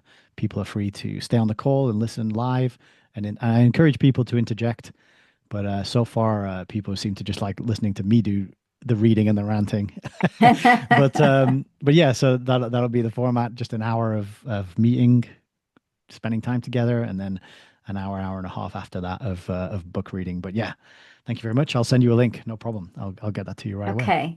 Well, I have enjoyed this. I went, as you can see from all my post-it notes and writing, and I went into this fully. I fully related to the material. And I'm looking forward to, I think that hideous strength is going to be a biggie for us because I think we're going to get some of these concepts, but we're going to go into the whole world in which we find ourselves now, which is artificial intelligence and robotics and uh, the ugly parts of science. Yeah, I'm looking forward to it too. It's as long as the first two books combined. Yeah, So we might be doing multiple videos on this one as well. It's that section there. yeah. So there might I be multiple videos coming up, but we can we'll have to maybe break it up and decide. Okay, we'll read a certain amount and then have our first discussion about that. But I think that's a yeah, good idea. I think it's probably a good way to approach it because otherwise you get I get overwhelmed with it. and I mean he puts so much in these first two novels, and they're quite slender and short.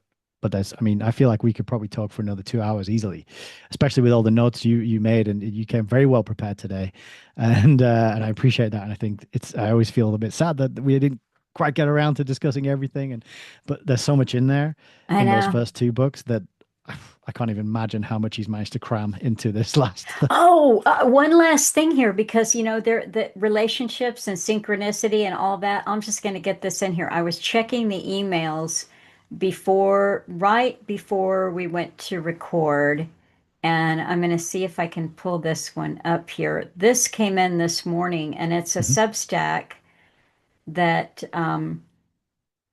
that I subscribe to, and when you get on Substack, you get all these things that, oh, well, here you might want this. And so you find Yeah. yourself with a Substack subscription. And this is a fellow, um, I may post it or not. The thing of it is Alan would always say, the only thing that you can be sure of is your own mind. So Hmm. he wasn't a big fan of endorsing. So you've got yourself. So that said, I was just gobsmacked, as Alan would say, when I saw this article in my inbox this morning. Working out our salvation. Kierkegaard and the outer edges of Christianity. And right there, this fellow tells us he was raised an atheist. Now we know he's a Christian. He's converted into Christianity and he's tried different things. He's gone to the country club. And I've read enough little bits of some of his work here um, that that I know that he's gone to one church and not really liked it and not fit in. So the whole point of this article that he's writing is, I don't really think I fit into groups, and he's quoting Kierkegaard to support this. And here's a quote from Kierkegaard: "The only thing the group secures is the abolition of conscience." And it's one quote Ooh, after another about the importance of, in this process, maintaining your individuality. So, fantastic. yeah. Yeah, I want to read. That sounds good. That sounds good. All right. I Send will that link to link me as to well. it. Yeah. All right. Thanks so much, Nick. Thank you. Yeah, I All always right. enjoy these conversations. I always feel underprepared, but I think we tend to get some good stuff on the record. And for people reading along, it's wonderful to have you along for the ride. And yeah, thank you so much for kicking this off by inviting me to read Animal Farm a year ago. Yes, I'm glad I did. This is fun. It's a real highlight, and I have to say that you I always feel challenged by these conversations to bring the receipts, as they say.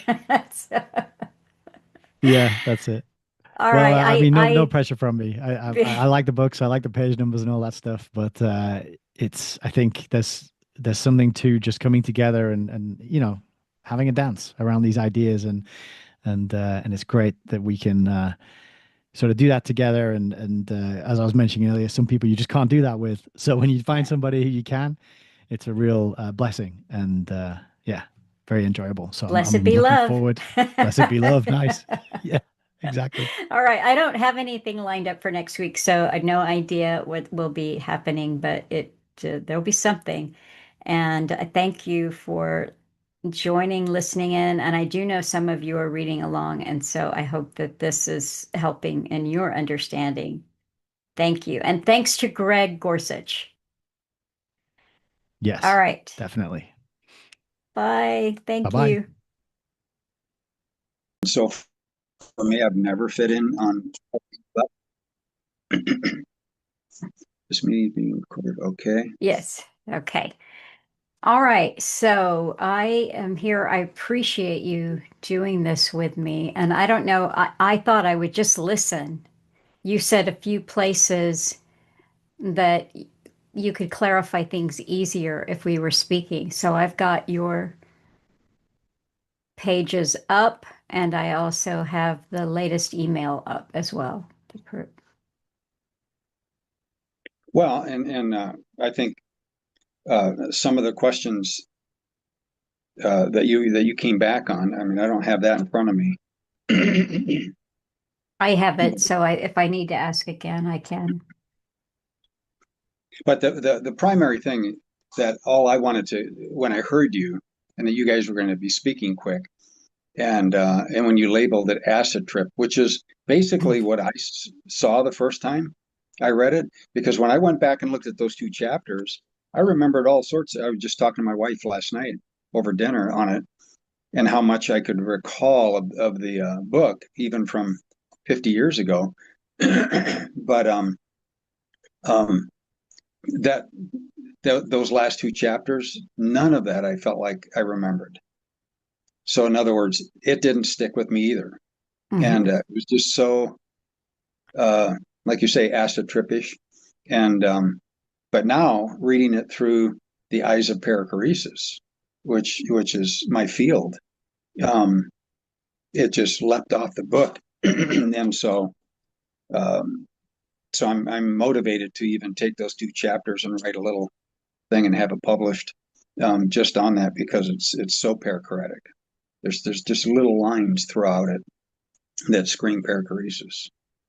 Well, So, I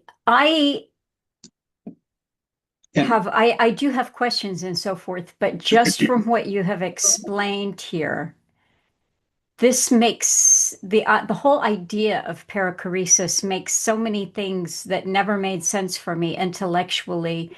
All of the sudden, they make sense in a way that I can't even yet verbalize. To me, it's an amazing concept that is, it's like something you can almost grab and know without having to intellectualize it. yeah, and because we're dealing with the incursion of the eternal into our thinking, and we're locked in time, it comes as like a black hole, something so dense that no light can can emit. And in other words, it's beyond our imagination. So it happens as a as like Kierkegaard calls it, the eternal moment, italicizing the concept of moment. That's what he was on about, and it's something that happens just in a blink during our awareness mode. You know, as you're listening to me, you're in an awareness mode, and just before you gestalt on a sentence of mine, there's a point in there that we have it's just a black spot that we all have, but we're so used to it. It's like, I don't know who discovered water, but I'm certain it wasn't a fish. It's that concept. It's like Wittgenstein. It's so around us Mhm. that it's a major part of our thinking, but we don't see it because we never get separated from it. Mhm. And and so it's little things like that through life and through my studies, and once I get the lens on, then I started realizing how you could walk into a coffee shop, you're meeting two other people, and you're late, they're engrossed in a conversation, and you can feel the resistance Mhm. of the middle term that has enveloped them, and they're in this bubble. They might even nod to you, but they know that you're respectful of the fact that you're not in the bubble and that you'll stay out. And so there's this tangible, visceral thing that emerges when two people come together, and or a group comes together. That whole group think, that the mob mentality, Mhm. um, where we give ourselves to that sort of a thing, and that's where Kierkegaard and I saw that in Alan right away.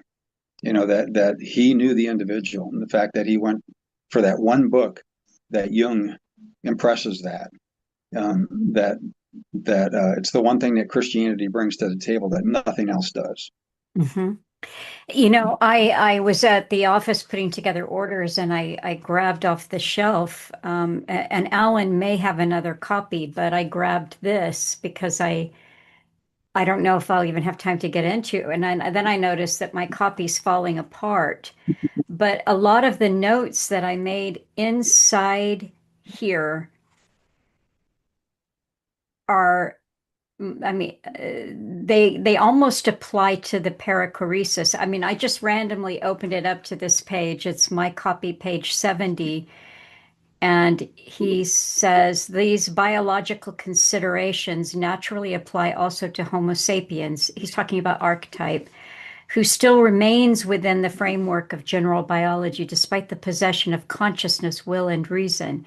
The fact that our conscious activity is rooted in instinct and derives from its dynamism. And dynamism is change, activity, and I can visualize that perichoresis idea there, as well as the basic features of its ideational forms, has the same significance for human psychology as for all other members of the animal kingdom. Now, here he talks about something, and I want to see if I'm learning this correctly from you. He says human knowledge consists essentially in the constant adaptation of the primordial patterns of ideas that were given us a priori. That a priori almost feels like what you're talking about there, be in before, that we work with the eternal so that before the happening we can influence it. Yes. Yeah. Yeah. And then I think what he's leaning on a little bit on the a priori there too is that there's an emergence of, when two people come together, that's a specific thing that's unique to them, um, specifically. And, and it's aiding in the communication, and and there are, our whole history that's there. I don't know if you've, if you know much on Sheldrake, you know, Oh my goodness. Oh my God. on on I the was on the just about to bring up Sheldrake to you. yeah. Yeah, I mean, what he's dealing with now, he doesn't know perichoresis, but Right. he's damn close to the whole thing. Oh, anyway, I can't remember the term, but you will know it. I can't find it right now, but Sheldrake Yeah. has an explanation for the The morph, yeah, the morphic resonance. Yes, that's it. Yeah, yeah, and the morphic resonance is just nothing but our, it's a spirit that has emerged over the evolution of a species, that and for most, like a dog. I've got a dog that's a little Westie from Scotland, and the first time it went after a rat, I go, how does it know how to do that? It's just so good at it. And we were hunting rats in our basement at one point 5 years ago, and I just couldn't believe how good it was. That's instinct. Where does that come from? It's never been taught that, um, but it's there, and it pulls from that morphic resonance. And in humanity, we're looking at something that we were trying to pull away from that, um, to the point where we have our own spirit, um, as a whole, which the animals are still linked to each other more. I mean, we have it. It's why, like that Old Testament passage, that the sins of the father are passed on 3 generations. In other words, I think it's speaking to that sense that they had of morphic resonance that's pulling. And but with humanity, we're getting more and more distinct, in our bubble, so that when we come together, it's created. I don't know if you've ever had anything happen to you, um, that's kind of mind blowing, whatever, and then you go to tell, like for me, a spouse. I'll mention it to Cheryl, and then as you're doing it, you're reliving it, Hmm. and and you're re-experiencing the same thing, but only slightly different because of who I'm with. And then I'll turn right around, pick up the phone, and call my best friend and say, "Guess what just happened? I just saw this." And as I'm delivering kind of the punchline, the gestalt moment, I regestalt and I see something in the moment that I didn't even get in the original moment. And that's because of the new matrix I'm within that bubble. And so there's an independence within each human being because of the whole thing that happened with Christ, towards the end, and how he was with God and got yanked away from it at the very end. He's the one that created this space in humanity for our own little eternities, Can for our you? own little. I was struck by that in your writing. Can you explain that a little bit more? He was always with God here in that presence, but at the final hour, there's a separation, and that separation allows for us to experience the same thing he experienced here. This is, Yeah, yeah, yeah. And the idea there is just that, I can't even define. That's what a lot of my work is trying to do, is put words and articulate that better. But something happened to him at the end of his life, obviously, for him to scream that out. That what happened, what just happened? Why are you forsaking me after all this? And something goes on there where there's a pulling apart, and it's, and in a sense, it's the fathers making space for him. But that union that had been there, that had never been broken because there was no sin, um, got broken, got separated, and he panicked, if you want to call it that. It's the closest thing that he ever had to fear, I think. would you, And this is a kind of a random thought that popped in my head, but could that be likened to what a sin eater might go through at the moment of absorbing someone yeah, else's sins? yes, oh, definitely, because you're creating, you're basically going into his world. Um, uh, did you? Let me see. Patch Adams. Remember that movie? Did you ever see that one, Patch Adams? I don't think I ever saw it. Okay, well, it's based on a true story of a doctor, and he has this ability to go in with, severely autistic people Hmm. and kids and whatnot, and he's brought them into human connection where they were completely resistant to that. They could be in the room with the mother, the father, and they don't even know you're there. And so he had this ability to go in. Sometimes he'd dress up like a clown, and he'd go sit with the kid, and within a half hour, he'd get them to connect. And so the whole idea was, and the story of Patch Adams starts out in the movie. He himself is in an asylum, in a institutionalized, and he's with a friend that is having a psychotic break episode, and he's fighting. He's got his bed turned on its side, and he's fighting squirrels, the attack of the squirrels, and so Patch sees this, and he joins into his world with that, and he starts to fight the squirrels with him, and together they defeat it. In other words, he joins his world, his psychotic world. That's the only place that that guy exists at that time. And so you go in, you meet him. This is nothing more than Christ incarnating into our lives at whatever level we're at in our progression. And he does that, and then slowly but surely, there's these moments of just of bringing that person, nursing that person back to um, health, psychic health at that point. And but he comes in and grabs us. In other words, he eats our sin. He goes in there, goes psychotic with us, and pulls us back out. And this is nothing more than what the first person that ever requested that of God was Jacob. And then therefore the title of my book, and that he goes in, unlike Abraham, who just goes, sure, kill my kid, I'll do it. Doesn't say anything to his wife, to the kid, just grabs him and heads up the hill, ready to slice his throat. That's a Son of Sam move. And he doesn't complain. He just does it. The power of God is so powerful. That's the first aspect, that female aspect of opening up, which he was doing. And God could speak to him with such power that became reality.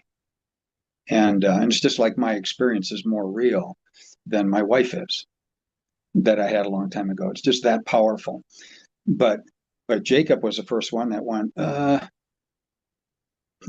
still want my blessing. And against everything that theologically he knew, ethically he knew, he suspended, as Kierkegaard said, he suspends the teleological or the ethical, and he just asks for this gift that he has no right to ask for, and God sits back and goes, "My God, what balls!" He just goes. He said, "This is what I've been looking for: somebody that's capable of growing into friendship with God rather than servitude." And so that's the progression we're all on. Is that weaning, and he eats our sins. He comes down and relates to us at whatever level. But every time we birth into a new level, he can't be the one that provokes us or plans it or strategizes it. It's got to be us. And I tell a story about. Let me see. I don't know if I didn't write that to you.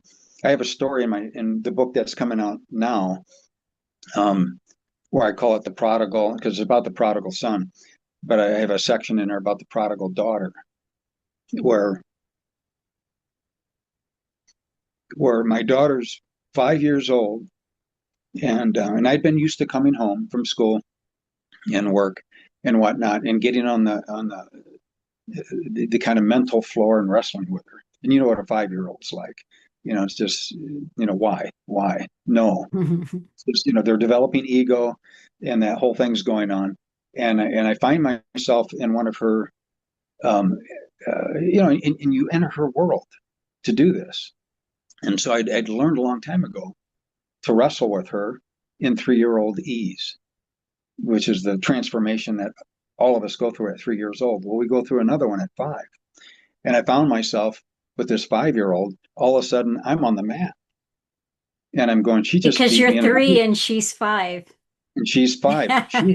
And I'm sitting there going, what the hell just happened? I said, I don't even lay over. I taught her how to play chess. And I said, I don't even lay over for a 5-year-old, and I had to rethink it. And then I realized I just witnessed a miracle, and that she had graduated from 3-year-old ease to 5-year-old ease, and prompted my reasoning with her 5-year-old reasoning.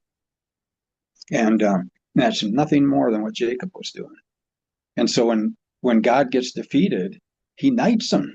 I mean, it's a marquee moment. He stops the press and says, upon this act, I will build my people. My people will come from this.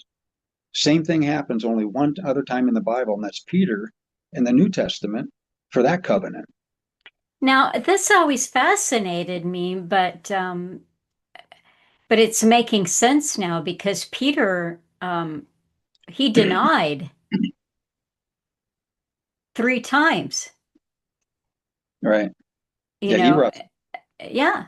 So he denies and yet he says, this is what I'll build from. That's a fascinating. Right.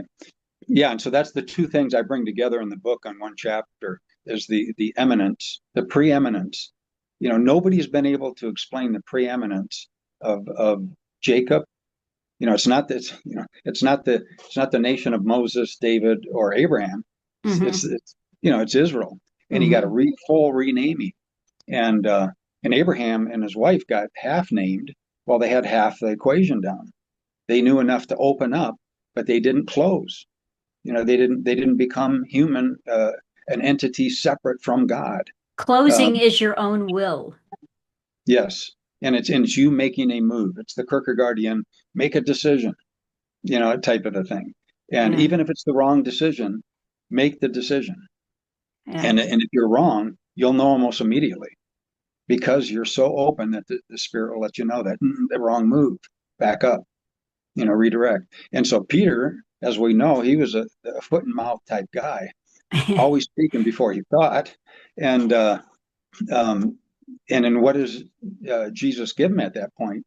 He stops and says, "Upon this I will build my church," and he says, in that mind frame, in that state of faith, whatever you bind or loose on earth will be bound and loose on heaven. Now, in other words, now we're co-creators in that respect. But you don't get to that point unless you have that radical openness, that female thing inside you that just receives totally. And you already know. I think you got that from my talk that I'm more Jungian when I speak of male female, and that's the same thing in Perelandra. Hmm. That he goes out of his way. That completely went by me the first reading. I didn't have any clue and so I just didn't really see it. Well, it was, after living through the whole androgynous agenda, when I was reading it, I was like, what is this? This Yeah, is just so bizarre. Out of nowhere, it appeared. Now, I was rereading that section last night, and it already makes more sense to me. It makes a lot more sense to me. First of all, he's a linguist, and so he's yeah, very steeped in words and concepts having a masculine and feminine quality. mm, But I yeah, like how he's saying, no, Malacandra was masculine, but it was without sex. It was, same with Perelandra being feminine. These were right, just the very essence of them without having sexual characteristics. right, It made more sense to me. yeah, yeah, yeah. And then and I remember sitting through uh, graduate level studies and hearing these guys talk about the image of God, and nobody can do much with the image of God. Let us make them in our image. Let us make them male and female. It's in the same sentence. There's no period between those. So there's something to do with the male and femaleness. That is the image of God. And so what's being talked about there is, and then the other thing that I might back up a second on is even when the New Testament was written, the word for relationship did not exist. It wasn't in the Greek. And I found that out just in graduate studies when I did my Greek studies. And it dawned on me just in reading some of the stuff so I went to my professor and just said, "What's the Greek word for relationship?" And he gets confused and he goes, "I'll tell you tomorrow." And he comes in and he goes, "There is none." And so, no, even my professor didn't know that. Most people don't know it. And I don't think I've ever told it to anybody, and they knew that in my Wow. writings or anything like that, all the way climbing up through PhD level and all that. Nobody really realized there was no word for relationship. And and Paul at one point is struggling in Corinthians somewhere when he's talking about marriage, and he wants to bring up the concept of relationship, and he has to say the cause of a man with a woman, or the way of a man with a woman. Those are the only words they had that come close to it. So, in other words, when it comes to ontology, um, they couldn't even get close to this idea of the middle that that's happening between the two. This concept of an emergent relationship between the two, Mhm. and that's that thing that emerges between us that we have to fully open up and enter into, that's the womb. We're climbing into a whole new reality. And when you get into quantum theory, which I write on a lot too, it's even more explicit on what they're coming up with there now. And in this idea of that reality isn't out there, it's something that emerges between us. And so that when you have Christ saying, I'm the Alpha and the Omega, and he says, whenever two or more come together, I am there. That's a metaphysical statement. Something's going on. And I would actually say, too, that he says, I and the Spirit are there. You're going to have the masculine and the feminine, vitiates everything in creation. It's a cosmic thing that's out there. Being an individual is something that you work towards because of the internal struggle that you're going through. But it's only when the other enters into the equation are you gifted individuality. That's how I see it. It's a gift. Then you sent me that Kierkegaard quote. And I said, "Oh my God, that's Alan. He could have written that because to me that clearly is. He said it. It's the essence of Christianity. To Right. be an individual is the essence of Christianity. That is that whatever it is, whether it's wrestling for years or it's a bolt of lightning, numinous experience that happens, you can't give someone the ability to be an individual. It's their own wrestling process or Yeah. flash of lightning. Yeah. In fact, Kierkegaard even goes to the point where he says, no man can give that to another man. It is something that has to happen from within, and it has to do with the eternal. And because you have this analogia spiritus, the spirit to spirit, which is whole and whole, and it's beyond imaging. That's something that no exterior aspect of life can condition because it's in the eternal. I'll send you a quote. Is that you? Is that your work? When I looked up that term, it said, "Oh, that's great." So Well, is that your work or? yeah, you can't look up perichoresis now anymore without me coming up. And I've got maybe a book and what, 3 or 4 articles that are out there. All of them go back.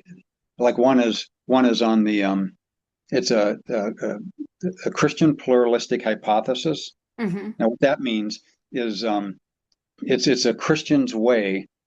It's what Christians are notoriously terrible at understanding, which is how does Christ, if Christ is the Word of God that comes down for all humanity, how does he work outside the church? How does redemption happen outside the church? And that's where you get into the geopolitical things that Christianity has been isolated, mutilated, turned upside down, and all that's been perverted to the point where if we don't reach them, they're going to hell. That kind of bullshit. Mhm. And Mhm. and so I wrote a thing on that, which is out of a guy named Bonhoeffer. Oh yeah, Bonhoeffer, yeah, yeah, yeah. just before he died, he had some radical thoughts he never got to work out, and one of those was on this subject. And so I wrote an article called "World Christianity: A Christian Pluralistic Hypothesis from Bonhoeffer and Beyond." So where he never lived to be able to work out. He wrote an outline to it, and that's in Prison Letters. Mhm. But he never lived. And I think, again, now that I see through eyes that are way bigger over the last 10 years that you see through as well, I think he was offed simply because of that. And That is and fascinating. in other words, they knew that what would come out of him would put a potency back in Christianity. He was one of those that rose up that had that. And so, and I even look at a couple of my mentors, and they go too early. The 3 guys that I look at that knew perichoresis well and all of that, they all died from quote unquote natural, for natural reasons. but right at about 70, which Yeah. is, academics, they usually go into their 80s, Hmm. doing their thing. It's just the nature of the beast. Um, but with Bonhoeffer, I'm pretty sure, um, some people had buttons on that are way beyond, that are in the realm of what we know of. Right. Right. And I even think directed from Swiss, from Swiss buttons at that point. So, but anyways, Very interesting. not to But get the term analogia spiritus, that's you. I mean, well, is that not? Because you're the only yes, name that comes up in yeah, conjunction with it.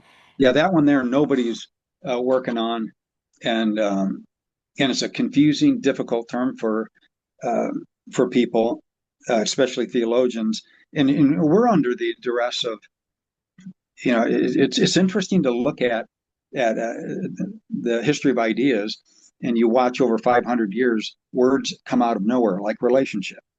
We didn't have that back then. It gives us entirely different expressive powers and ontologies by having that word emerge out of ex nihilo. And then you've got words like spirit that they have been working hard over the last 500 years to kill. Hmm.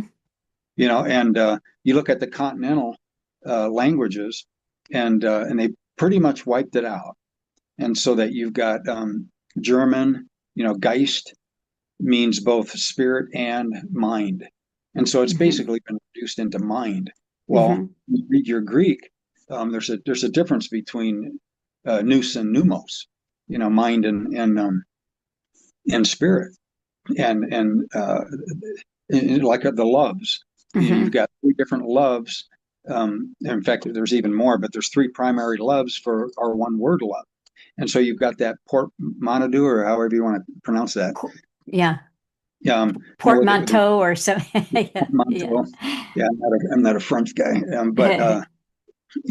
but you've got that where and even my professor at a seminary in philosophy that taught me uh, postmodern thought for the first time, and uh, she basically doesn't even like the word spirit, and it'll just go to mind or soul. And Yeah. in a fairly evangelical type seminary too, and so you've got this force out there at work, just doing the 1984 to our words, just Hmm. manipulating, eliminating, just this insidious thing, or hideous, to use C.S. Lewis's term that you'll be wrestling with in a month or two, and this this force that's constantly moving, never stops.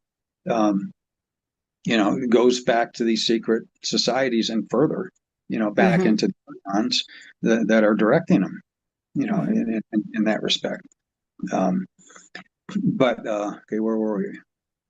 Well, okay, so Oh yeah, let's just see here. Oh, yeah, where with were we? Paracelsus. Yeah, well, with Analogia Spiritus, that I went to Loder, one of my mentors, who taught at Princeton, and he's the first guy I heard that term from, and I said, "You must have originated this because I can't find it." And he says, "No, no, I found." He's one of these absent-minded guys, and he goes, "I got it from somewhere." He didn't know it, and he died not knowing.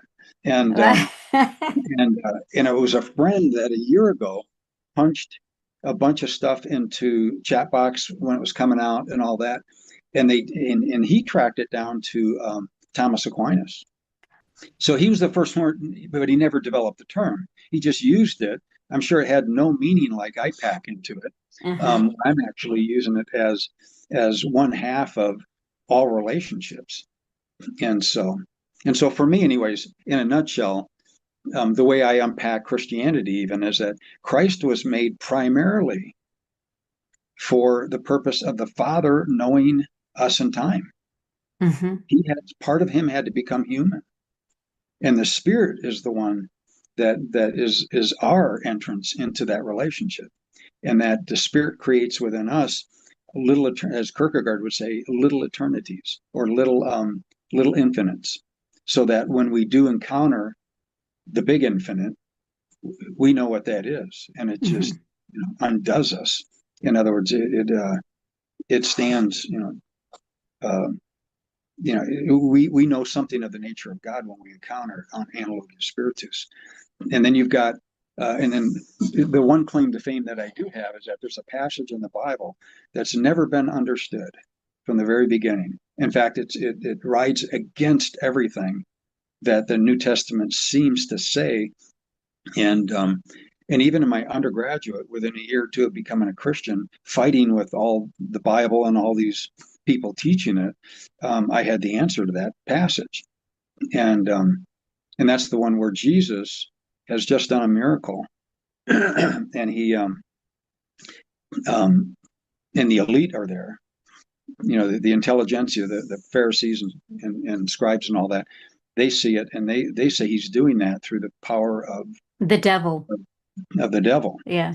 And then he goes, whoa, and he sees something way deeper going on. And he says, you can blaspheme me, the Son of God, Jesus Christ. You can blaspheme me, and it will be forgiven in this age and the age to come. And he said, but you cannot blaspheme the Spirit. Okay, this is really important for me because Alan told me this, but he never explained it. I don't know if he just dropped it there for me to figure out later. Mm. But because Alan said different things about the Trinity. In his book, right there in his book, he talks about the deviant perversion of a one creator broken into a trinity. And he shows all the ways that trinities have been created. Mm. At the same time, he talks about the trinity of body, soul, spirit. Yes. And he says that this is the true trinity, that this is the animating force reaching out that animates us, reaching out to find your true soulmate, which is your spirit. So I asked him a few questions about the Trinity, and mostly he would just kind of blow me off. But he did say it's the one unpardonable sin Right. to Yeah. blaspheme the spirit, but he never would explain it to me. Yeah. And see, for me, that's like when I come down to the I don't know what they in theology they call it the soteriological criterion, the human. What is it that we play in our own part of redemption? And and I think it's basically what him and Paul constantly said, which is you cannot follow me unless you're willing to pick up your own cross. Hmm. And so, in other words, I mean, they're pushing the feminine because at that time in life, it's dripping masculine. It's all force. You don't get anywhere in the world without force. Hmm. The idea of being open and vulnerable, to another, you do that back then, and you don't live long. And or if your husband does that as a family, you don't last long. Hmm. In those cultures. And so he comes with the radicality of that. No, you have to pick up your cross. It's in weakness that you enter into strength. But you got to have that weakness first. In other words, that complete openness to the other, to being possibly transformed, your knowledge changed. You See, can't carry. Alan described it as brokenness. Sure. He said, in Yeah. his own observations of people was that there was often a complete brokenness that Yes. allowed the opening to happen. Yes. Yeah. And in other words, it's uh,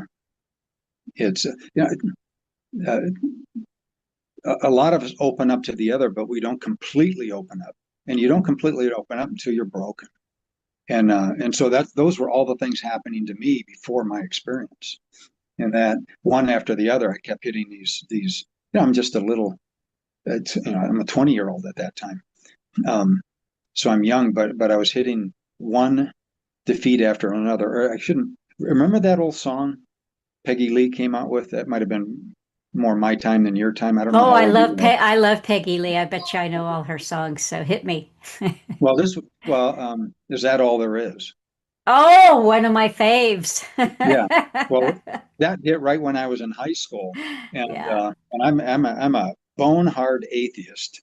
Physics, and I'm in the first year of college. I'm a physics major. Um, um, by bone hard atheist, in other words, I didn't put up with Christians. Yeah. And and if you wanted to talk philosophy, I would, and I would bury them. And and I was very antagonistic, very very Pauline like, or I should say Hmm. Saul like at that point. And um, yeah, and so for me, it was uh, it was going to take a complete. But at the same time, I hear that song, and I kept every new experience, whether it would be from drugs, sex, or whatever. I'd kind of go through it, and I'd go, "That was again, that was a blast. Is that all there is?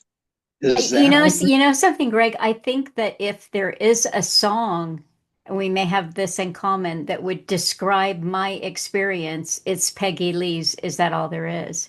Oh yeah. I had a crystal clear experience the year before I first heard Alan Watt. Hmm. This was me in London Hmm. at a beautiful boutique hotel. There I was to see a client, a writer director, direct a film. It had oh, I don't remember all the stars. Vanessa Redgrave had a role in it. There were some other people whose names have escaped me. And I was wearing the most beautiful suit. I can still remember it. It was all white, this fine whale corduroy. And I remember sitting at the bar by myself. I was waiting to meet up with some friends, and I was having a cocktail and eating really great Spanish olives. And I was just thinking of my perfect Hollywood life, my perfect home, my perfect everything. And I thought, it's so I'm just where I'm supposed to be. It's the perfect of perfect. And look at my beautiful life. It's so empty. Is this all there is? I literally said it. It's so empty. Is this all there is? And within probably 3 months of that, if that long, I heard Alan Watt for the first time, and I was brought to my knees Hmm. instantly. I had my home sold. I was out of the, I was so quick because I realized that's not all there is by a Yeah. long shot. It's, Yeah. Yeah. Yeah. And where, why do some people see that and others don't? And that's because of the analogia spiritus, that you're already, um, you're sold out for life. You're living in what Kierkegaard would call passion, Mhm. and where you're all invested. And from the very beginning, I was that way too. And like, what was I in a redemptive state when I was a raging atheist? Yes, I was already with them, Mhm. because like Christ says, you can blaspheme me. That's it's how you know me is the big thing. And then you get to Matthew 25, where you've got this mass confusion in heaven, and and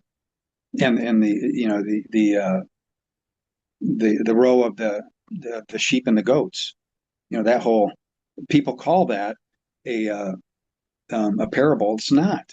It's Christ describing, in a sense, judgment day in some kind of an allegorical form.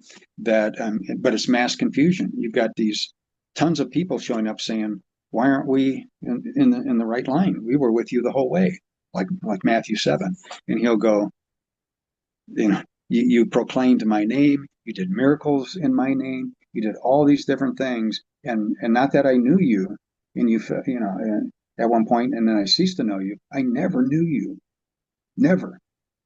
And it's not that there were a few, there were many. Mhm. And then you can have, back to Matthew 25, you've got the other side who sits there and goes, I never fed you through somebody else. I didn't give you the time of day. And Jesus goes, oh yeah, you did. You you were, I was, you were relating to me the entire time. That's that pre-reflexive thing of analogia spiritus that happens on every entrance into relationship. And that's what he sees, what we call just the heart, that he Yeah. sees the heart. And he'll see through all that. And when judgment comes, if it comes that way, um, it's going to be one big mass confusion Hmm. because we just color our greed with faith, quote unquote, Hmm. all of that, and vice versa. Um, and so I think all along, in fact, we were having a talk a couple years ago out on the back deck, and it's a bunch of guys. Um, we're both talking theologically, but human developmentally at the same time on those issues. And I threw out the idea that because when you enter into analogia spiritus, you're being affected by yourself in the future, yourself in the past. Every decision, I have fun with a little line where I just go, every decision you've ever made is is similarly is the same decision because they all pack in. It's this idea that the past and the future are just as determiningly real as the present. And when you get into Bergson, the one thing about Henri Bergson that I like is that he and Sheldrake was the one that led me to that.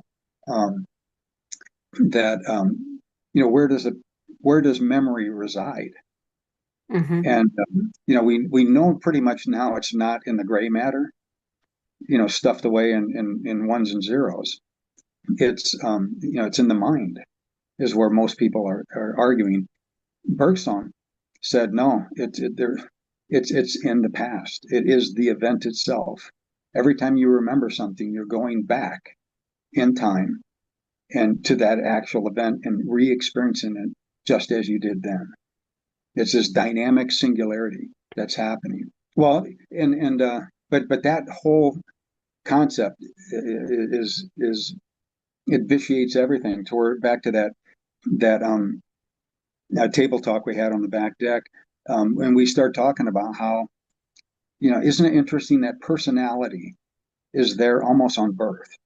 And I said it that way. And then we start talking about how early each one of us with our kids, we could see, that as soon as they were crawling, we could start to see the personality that fast forward, 5, 10 years, you saw emerge. But you saw it way back then. And so during this time, my wife is in and out, walking on the deck, going back to the kitchen, grabbing stuff, doing things, and she had just walked back in, and she says, "Oh, I can do better than all of that." And she goes, "I knew my two daughters' personalities right after breastfeeding them. They breastfed completely different. One was suck me dry and in minutes, and the other dawdled and loved the warmth, loved the relational thing. The other one, let me get it in, Okay, let me get in. let me hazard a guess here. Yes. So the suck it dry and get it all is the event planner. No, yeah, you would think No? that. Yes, you would think that. No, she's the one that now the event planner is really good with people. And so, Ah, a lot of the dawdling was I think she liked the warmth of ah, being held and things like that. And she became more, we have two universities in the state. Um, Washington University, which is the where the smart kids go, and then you have Washington State where all the party kids go. And so obviously Erin, the event planner, goes to Washington State, and she ends up before she even gets out of there, putting on the frat parties, and getting hired by fraternities because she could put on these great parties and do all that. So that was in her DNA from the beginning. And like if you wanted to punish her as a kid, you up in your room and read for a week. No, you're not going. That was death. That was death to her.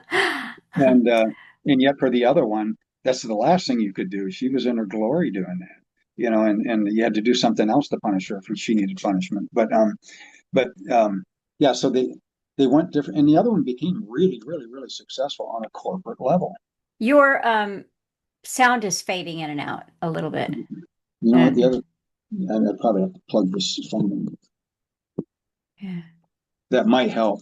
um, well, the other side of it is if I turn my head to the left, I'm turning away from the mic. But uh, but yeah, so I think it had more to do with the relational thing, and my younger daughter, the one that went to she's probably got a higher IQ intellectually, but not relationally or emotionally. You know, they both go and they both were very successful in what they did. And the other one's worth, you know, the lotta. She's done really well, but that's what that was all about. But the interesting thing was that Cheryl could tell the personality right from the beginning. Right. By breastfeeding, she could sense that. And I it used to always confuse me in the Bible how they would name these kids by their personalities. Um, as I kept thinking, like, what do they not name their kid until 5 years old or 7 years old? And it's no, you can, you know, they didn't have all the distractions we had. They didn't, um, you know, it's they know spirit better Hmm. than we. And it's like the event planner owns a bunch of places or manages a bunch of places in Mykonos, even though she lives in southern Italy. She lived in Greece for 3 years and did it there. And she has a business that she runs there with another European guy that manages it for her, or she does all the money side of it, rents out a block from this old Greek lady of in yeah, in Mykonos, and then she does all the anyways, they have a business deal that they have to do every year. Hmm. You'll enjoy the story. And during COVID, she flies over to Mykonos to work that deal. And she has to work it every year, and then she buys in block the entire 12 units, and then rents them out at twice the price, but fixes them up. She's a really good design person, and she shows up, and this is a 92-year-old Greek lady that she's helping by paying her the whole block for the whole summer for the season. Hmm. And when she walks up to Mama Georgia that year, um, this was what about 4 years ago. You told me this. I remember. And she Yeah. walks up, and the old lady goes, "What do you do?" Okay, so you got the idea. Yeah. That's the old school where Yeah. she could do that, and And so she in the old, and your daughter said, "I'm not pregnant," but she exactly. was. And she found out the next day she was. And so basically, that's what we're looking at in the Old Testament is this acuity of spirit that we don't have. You know, Yeah. we've completely in our industrialized society and left brain dominance Uh-huh. have ripped that right out of ourselves. So Well, let me ask you a question there. I mean, I don't want to take up all your time. I realize I yeah, could probably just keep talking to you for quite some time, but I want to take a look at the well, email that you sent me. I think I understand this, the Father eternal and the Spirit eternal and the Son in time. And I don't know quantum physics, but I do understand what you're talking about there. Then you said the idea of the third term of every relationship is Trinitarian. And I think you've explained that to me with the bubble. I can visualize that. It's you, me, and the relationship. right. And that really is wherever two or more are gathered. I can see that too because it,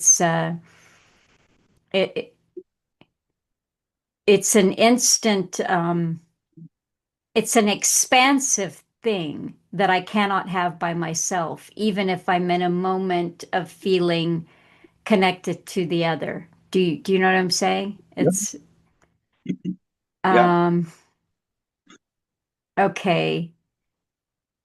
And It's the big thing for Perelandra is just that, you know, what I saw right away is when you said, and you had that, it was even an unfinished sentence, and you went, that was almost a Borgian, you know, like the Borg.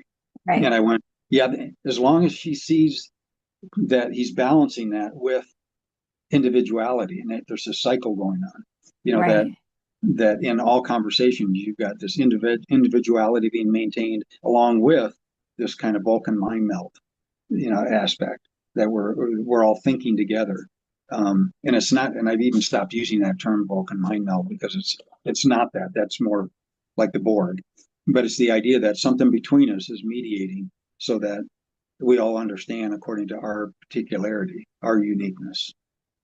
Like what Bonhoeffer does, to the immanent, that God is in the village. It's in the middle of the relationship, and Hmm. so that um, I gave my paper got chosen for a lecture. This is a long time ago in 2001 in New York. It wasn't a lecture; it was a symposium where it was an interdisciplinary thing where they had some of the top people from all over in different disciplines through the United States. Even an AI expert back then in 2001 from MIT was there, and they had a submitting for paper. They had 52 papers. Mine got chosen because it was interdisciplinary and to be discussed at some Episcopalian think tank out there. And so they flew me out, and I got to hear all these guys. And I'm just fresh out of that paper is nothing but a reduced thing of my PhD, which is the book Hmm. that I just published last year. And and the guy who's our Freud right now, um, Kenneth Gergen, he's a developmentalist psychologist or a social psychologist. He was one of the interlocutors, and he sought me out and stunned me because I'm a nobody at that time, right? And he at that time he was old. He's 90. He's 90 something now, Wow. and still writing, teaching, doing all this stuff. But he came up to me and he said this thing on perichoresis is brilliant. He said it answered two longstanding questions of mine, and I wanted you to know that I was an agnostic until 1998, 3 years before. And he said, I became, because I saw perichoresis, that there's no way for communications to happen. It's so complex when you dive into communications theory or social theory or developmentalist theory, which was there's no way, like when you have that 3-year-old jumps, from totally visual into language. And that's why we have amnesia, infant amnesia, because it's such a radical jump that the way we process knowledge now can't even go back in. You can get senses of what's going on before 3, but you can never remember it because you're now linguistically modeling. And the same thing happens at 4. All the atheistic and agnostic um, developmentalists, they don't know how that happens. From 8 to 4, everything gets changed. If everything's getting changed, what's within humanity, what's leveraging that? And that's that contingency that's outside. It's the analogia spiritus that's happening. He saw that even as an agnostic and became a theist in 1998 in his 60s. And Wow. and then I said, well, what do you think about the end of the paper, which was on the Trinity, the Christian thing? And he goes, nah. He goes, he says, no, I don't buy that, but the dynamics you're getting um, are stuff he's working on too, and and every discipline of thought right now is crashing because of Greek dualism. Okay, You know, so he said nah. Let me ask a question. He said nah because your idea of the Trinity is so radically different from mainstream Christianity. no, he was actually thinking at that point it was just Christianity. In other words, I'm not buying into Jesus as the unique, Ah, okay. you know, All right. all of that. In Yeah. other words, I'm a Yeah. theist. I'm not a Christian. And Right, I just right. smiled and I said, touche. Just that's your baby.